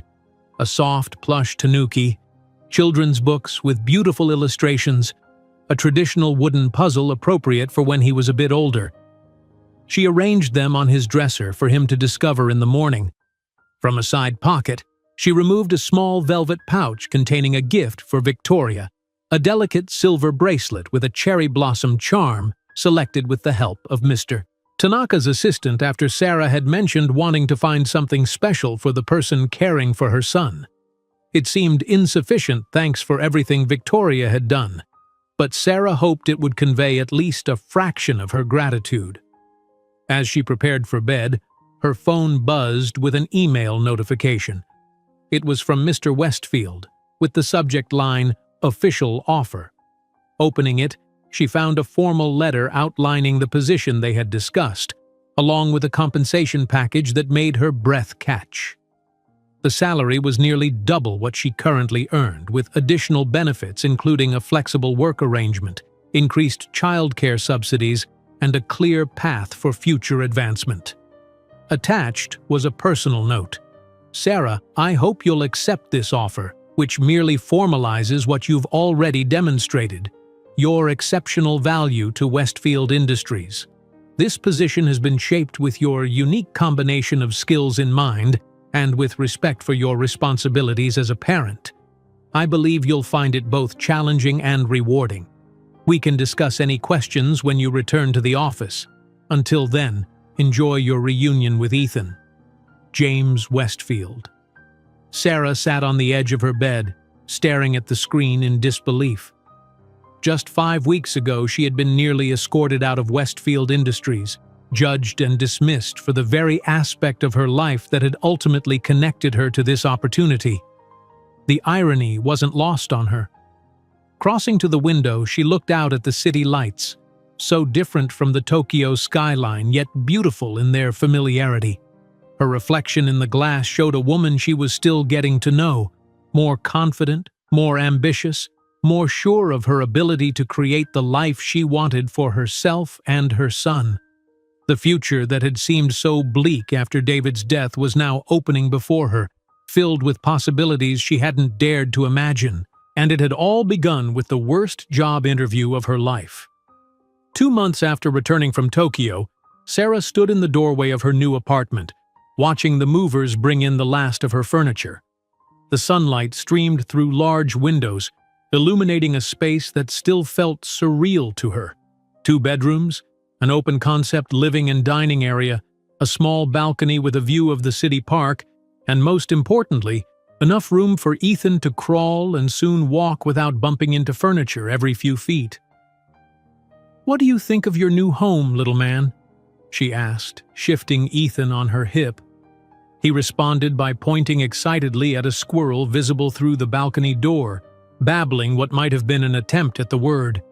The transition to her new role at Westfield Industries had been smoother than she'd dared to hope.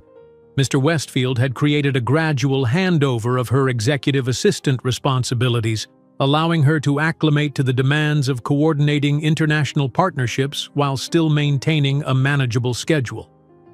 Her new team in the Sustainable Development Division had welcomed her warmly, especially after learning of her successful navigation of the Nakamura negotiations. The increased salary had made an immediate difference in their lives. Sarah had been able to move them out of the cramped studio apartment into this comfortable 2-bedroom unit in a building with a playground and other families with young children. She'd purchased a reliable used car, replacing the unpredictable bus commute with a straightforward 20-minute drive. And most significantly, she'd established a small but growing savings account, the first true financial security she'd felt since David's death. "Ms. Mitchell, where would you like the bookcase?" One of the movers stood in the doorway, gesturing to the last major piece of furniture. "Against the wall in the living room, please," Sarah directed, pointing to the spot she'd designated. "And then I think we're all set." As the movers positioned the bookcase and prepared to leave, Sarah heard a familiar voice in the hallway. "I brought housewarming essentials," Victoria announced, appearing in the doorway with a large basket. "Wine for you, a plant that supposedly thrives on neglect, and takeout from that Thai place you mentioned liking." "You're a lifesaver," Sarah said with genuine enthusiasm, stepping aside to let Victoria enter. "I was just realizing I have no idea where I packed the dishes." In the weeks since Tokyo, Sarah and Victoria's unexpected friendship had continued to develop. They'd begun meeting occasionally for lunch, and Victoria had even joined Sarah and Ethan for a Saturday outing to the botanical gardens. The formidable HR director was gradually revealing more of the warm, thoughtful person Sarah had glimpsed during Victoria's week of caring for Ethan. "Well, let's see this new palace of yours," Victoria said, setting the basket on the kitchen counter and taking Ethan from Sarah's arms with practiced ease. "Hello there, young man. Have you been supervising the moving process?" Ethan responded with a stream of babble, patting Victoria's face with unmistakable affection. At 10 months old, he was becoming increasingly interactive, developing distinct relationships with the important people in his life. "It's hardly a palace," Sarah laughed, gesturing around the apartment. "But after that studio, it feels enormous." "It's lovely," Victoria pronounced after a brief tour. "Well laid out, good natural light, and that view of the park is wonderful. You've made an excellent choice." They settled on the floor of the living room. The couch had yet to be arranged, and unpacked the Thai food. Victoria had thoughtfully ordered pad Thai for Sarah, and had even brought a small container of the pureed fruits and vegetables that Ethan enjoyed. "You remembered his current favorites," Sarah noted, touched by the consideration. Victoria shrugged, looking slightly embarrassed. "I pay attention to details. It's part of my job." "Your job doesn't typically involve remembering which foods a colleague's baby prefers," Sarah pointed out with a smile. "Well, Ethan is a special case," Victoria admitted, offering the baby a spoonful of pureed sweet potatoes, which he accepted eagerly. "I've grown rather fond of him." As they ate, they discussed the upcoming European expansion of the Nakamura project. Sarah was scheduled to travel to Berlin in 3 weeks for preliminary meetings with potential partners there. "I've arranged for my mother to come stay with Ethan this time," Sarah explained, "but I've also interviewed 2 of the emergency childcare providers from the list you gave me. They both seem excellent as backups. Responsible planning? Victoria approved. How is your mother feeling about the trip? Excited, actually. She's never been to Berlin either, and she's already talking about taking Ethan to see the Berlin Zoo if the weather is nice. Sarah smiled at the thought of her mother's enthusiasm. The promotion and improved financial situation had eased some of the strain in their relationship, lifting the burden of worry her parents had carried since David's death. "You seem to be adapting well to everything," Victoria observed, her tone thoughtful. "The new position, the travel, the move. It's a lot of change in a very short time." Sarah considered this as she watched Ethan happily mashing sweet potatoes between his fingers. "It is a lot of change," she agreed, "but it feels like positive movement after being stuck in grief and survival mode for so long. Like I'm finally building something again, not just treading water." Victoria nodded, her expression softening with understanding. Grief has its own timeline, but there is something profoundly healing about forward momentum. The personal insight surprised Sarah. "You sound like you speak from experience," she observed gently.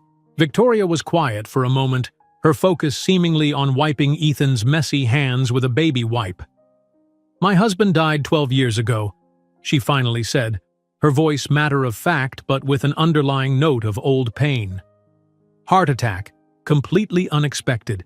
The children were 10 and 8 at the time." "Victoria, I had no idea," Sarah said, genuinely shocked. Despite their growing friendship, Victoria rarely shared details of her personal life. "I'm so sorry." "Thank you, it was difficult. But children have a way of forcing you forward." She gave Ethan a small smile as he grabbed for her fingers. They need stability, routine, a sense that life continues even when it feels impossible. So you create that for them, and eventually you realize you've also created it for yourself. The revelation cast Victoria in an entirely new light. Her initial judgment of Sarah's situation now seemed less about corporate rigidity and more about a personal trigger, her own history coloring her reaction to a young widow with a baby. "Is that why you reacted so strongly when I brought Ethan to the interview?" Sarah asked, the pieces finally clicking into place. Victoria sighed, looking slightly chagrined. "Partly, though I didn't recognize it at the time. I think I saw you and instantly remembered my own vulnerability after Richard died. The desperation, the fear of not being able to provide for my children. It stirred up feelings I'd rather not acknowledge." "And yet you completely reversed your position," Sarah noted. "What changed?" "James, Mr. Westfield, challenged me to examine my assumptions," Victoria admitted. "And then you proved me wrong with your competence and dedication.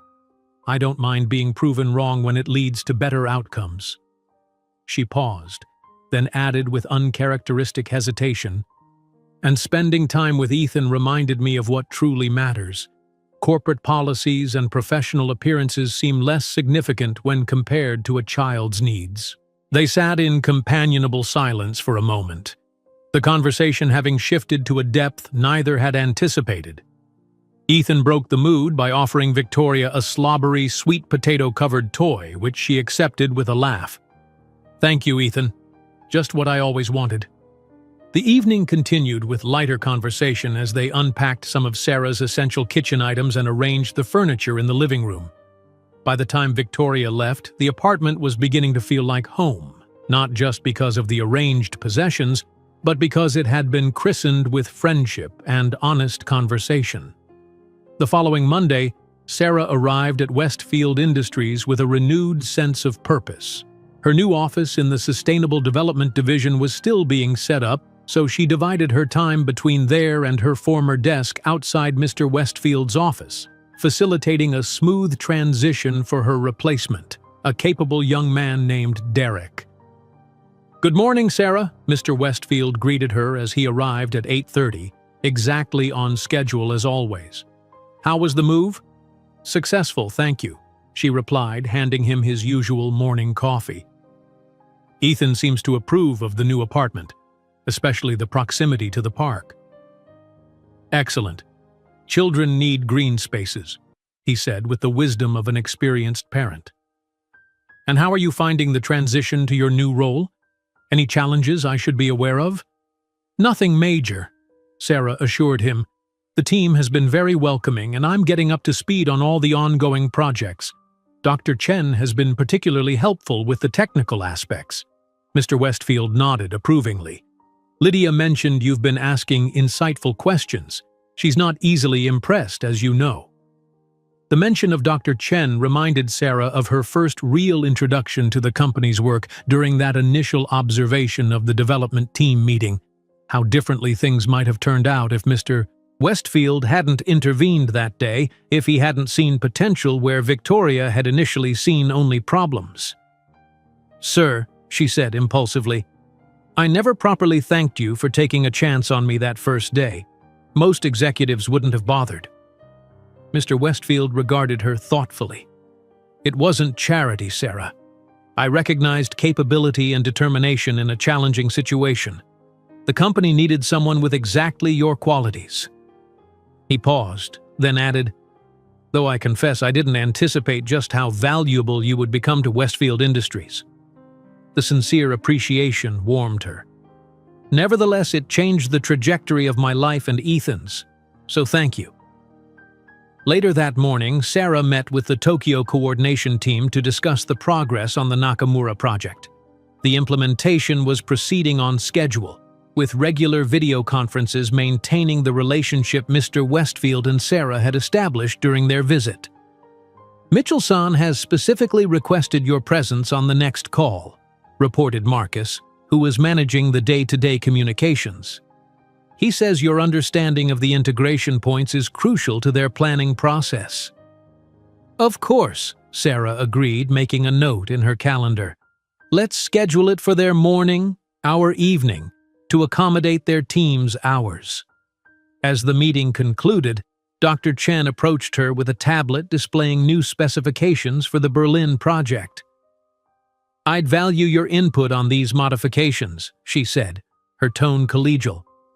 "Your perspective on the practical implementation challenges was helpful with the Tokyo team." Sarah spent the afternoon reviewing the specifications, making notes on potential logistical hurdles, and suggesting alternative approaches where appropriate.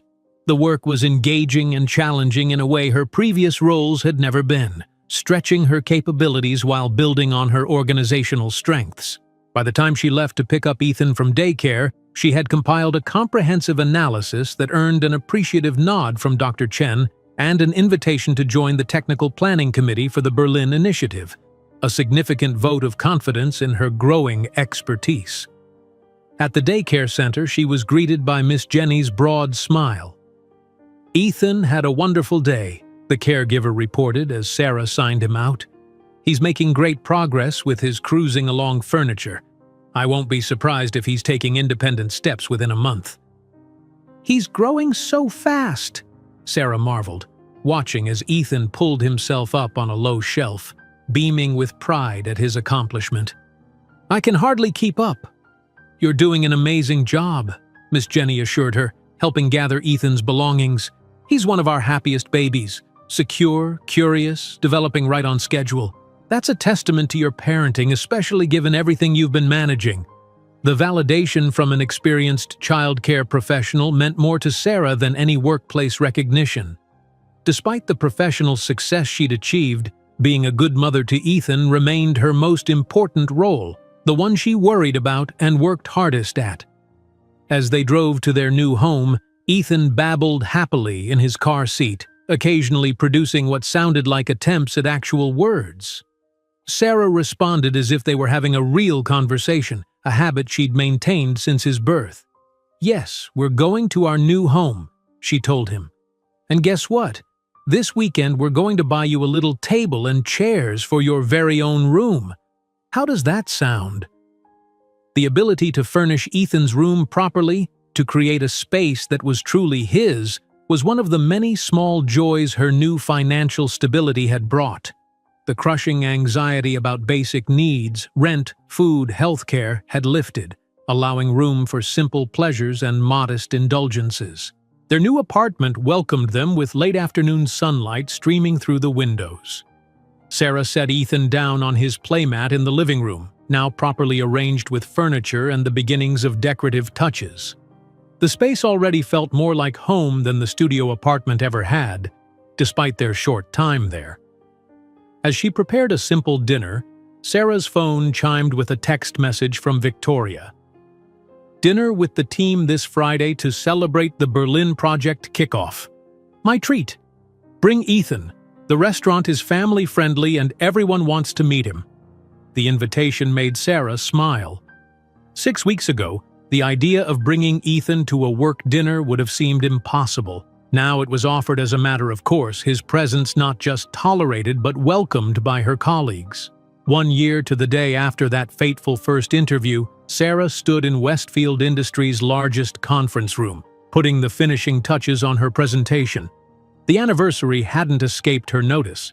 It seemed fitting that today she would be leading the quarterly review of all international sustainability partnerships, presenting to the entire executive team, including Victoria and Mr. Westfield himself.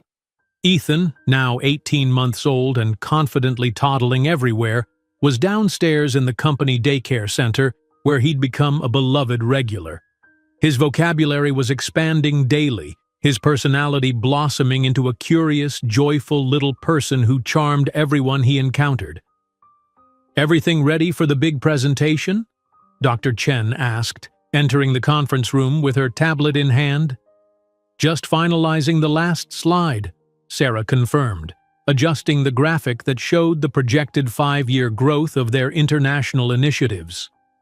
"The Berlin implementation is exceeding expectations, so I've updated the numbers accordingly." "Impressive work," Dr. Chen noted, reviewing the presentation on her own device. "Particularly the integration model you developed for the Japanese and German teams. Mr. Westfield was specifically praising it in the leadership meeting last week." Sarah felt a flush of pride at the compliment. The past year had been one of tremendous professional growth, with each project building her confidence and expertise. The international coordination role had evolved to include more strategic input, elevating her from merely implementing others' plans to helping shape the company's global approach to sustainable development.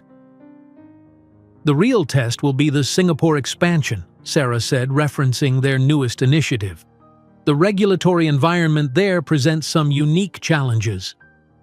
"Which is why you're scheduled to go there next month," Dr. Chen reminded her with a knowing smile. "The team specifically requested you after hearing about your work from their Tokyo counterparts." The executives began filing into the conference room, each greeting Sarah with the easy respect of colleagues who had come to value her contributions. Victoria arrived with the CFO, the two of them deep in conversation about budget allocations for the upcoming fiscal year. "Sarah," Victoria acknowledged with a warm smile, taking a seat near the front of the room. "How's our little adventurer today?" Proudly showing everyone his new shoes, Sarah replied with a laugh. "Apparently light-up dinosaur sneakers are the height of toddler fashion." "Ah, to have such straightforward fashion priorities," Victoria joked, her formidable professional demeanor softened by the genuine affection that had developed between them. Mr. Westfield was the last to arrive, entering just as the meeting was scheduled to begin. He nodded to Sarah with quiet confidence, a silent signal that he expected nothing less than excellence and that he knew she would deliver. "Good morning, everyone," Sarah began, her voice steady and assured. "Today I'll be presenting a comprehensive overview of our international sustainability partnerships, with particular focus on the measurable impacts of the past year's initiatives and our strategic directions for the coming fiscal year." As she moved through the presentation, Sarah was struck by how natural it felt to be standing there, commanding the attention of the company's top executives. The nervous, desperate widow who had once been nearly escorted from the building had been replaced by a confident professional who not only belonged in this room but was helping to chart the company's future. The presentation was a success, with engaged questions from the executive team and approving nods from Mr. Westfield.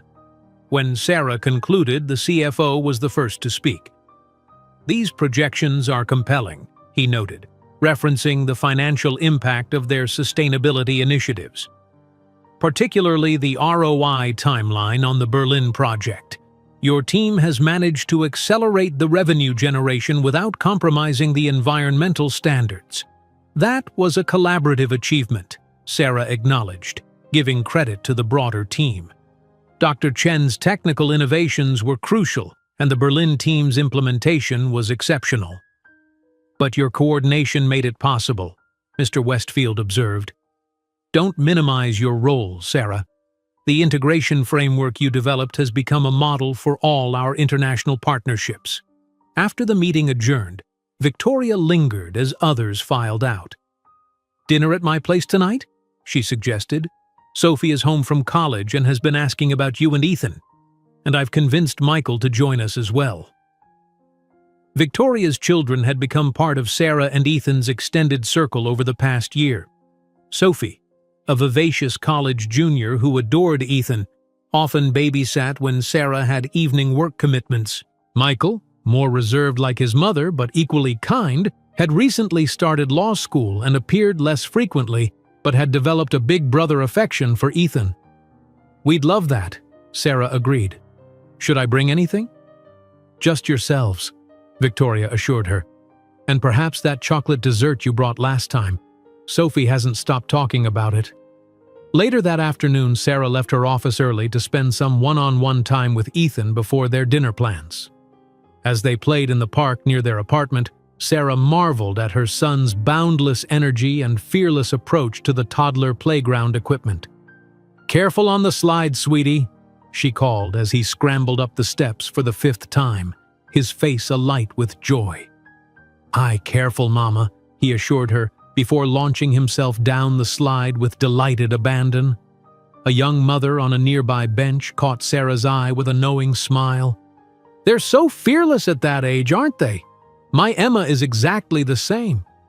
Sarah returned the smile, watching as a little girl approximately Ethan's age climbed determinedly toward the top of the slide. "They keep us on our toes, that's for sure." "I'm Lisa, by the way," the woman offered. "We just moved to the neighborhood last week." "Sarah, and that tornado on the slide is Ethan," Sarah replied, shifting to make room as Lisa moved to join her on the bench. "Welcome to the area. If you're looking for toddler-friendly activities, there's a great music class at the community center on Tuesday mornings." "Oh, that sounds perfect," Lisa said with evident relief. "Everything's still so new, and it's just the two of us, so I've been worried about finding ways for Emma to socialize." Something in her tone, a note of barely concealed anxiety, of trying to hold everything together single-handedly, sparked a flash of recognition in Sarah. "Are you on your own with Emma?" she asked gently. Lisa nodded, her smile faltering slightly. "My husband died in a car accident last year when Emma was just 6 months old. We're managing, but—" She trailed off, the unspoken challenges hanging in the air between them. "I understand," Sarah said, feeling a wave of empathy. "I lost my husband when I was pregnant with Ethan. He never even got to meet his son."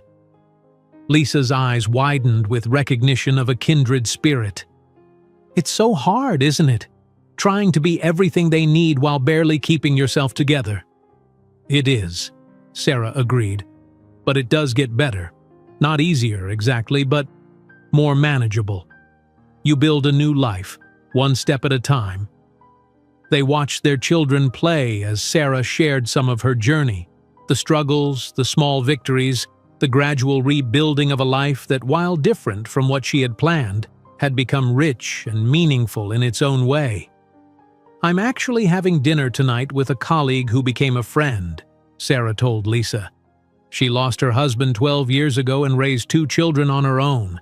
They're in college now, thriving. Seeing them gives me hope for Ethan's future."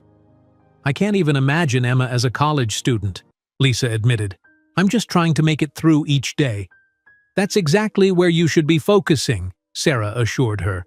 "And listen, why don't you and Emma join us at the music class next Tuesday? I can introduce you to some of the other parents. It helps to build a support network." "I'd like that," Lisa said, visible relief in her expression at this simple act of inclusion. As the children continued to play, Sarah felt a profound sense of coming full circle. Just a year ago, she had been the vulnerable one, desperately trying to create opportunities for herself and Ethan. Now she was stable enough to offer support to someone else on the same difficult journey. That evening at Victoria's elegant townhouse, surrounded by good food and the warm companionship that had become an important part of their lives, Sarah shared the park encounter with Victoria and her children. "I invited her to join us at the music class," she explained, helping Ethan with his pasta. "She reminds me so much of where I was a year ago, that mixture of determination and sheer terror." "A year can change everything," Victoria observed, refilling Sarah's wine glass. "Look how far you've come since then." Sophie, her dark hair and quick smile reminiscent of her mother's, nodded in agreement. "Seriously, Sarah, you're like the company's rising star. Mom says everyone in the executive team talks about your international coordination framework." Victoria shot her daughter a mock stern look. "I do not gossip about executive meetings, thank you very much." "It's not gossip if it's praise," Michael pointed out with the precise logic of a law student. "And it's not exactly a secret that Sarah's been instrumental in expanding the international partnerships." "Enough about work?" Sarah laughed, slightly embarrassed by the attention. "Tell me about your classes, Sophie. How's the environmental science program going?" As the conversation flowed around the table, Sarah felt a deep contentment that went beyond professional accomplishment or financial security. This was what she had truly gained in the past year, not just a career but a community. People who cared about her and Ethan, who had become a kind of chosen family in the absence of biological relatives nearby. After dinner, while Sophie entertained Ethan in the living room and Michael helped clear the table, Victoria drew Sarah out onto the small patio garden that was her pride and joy.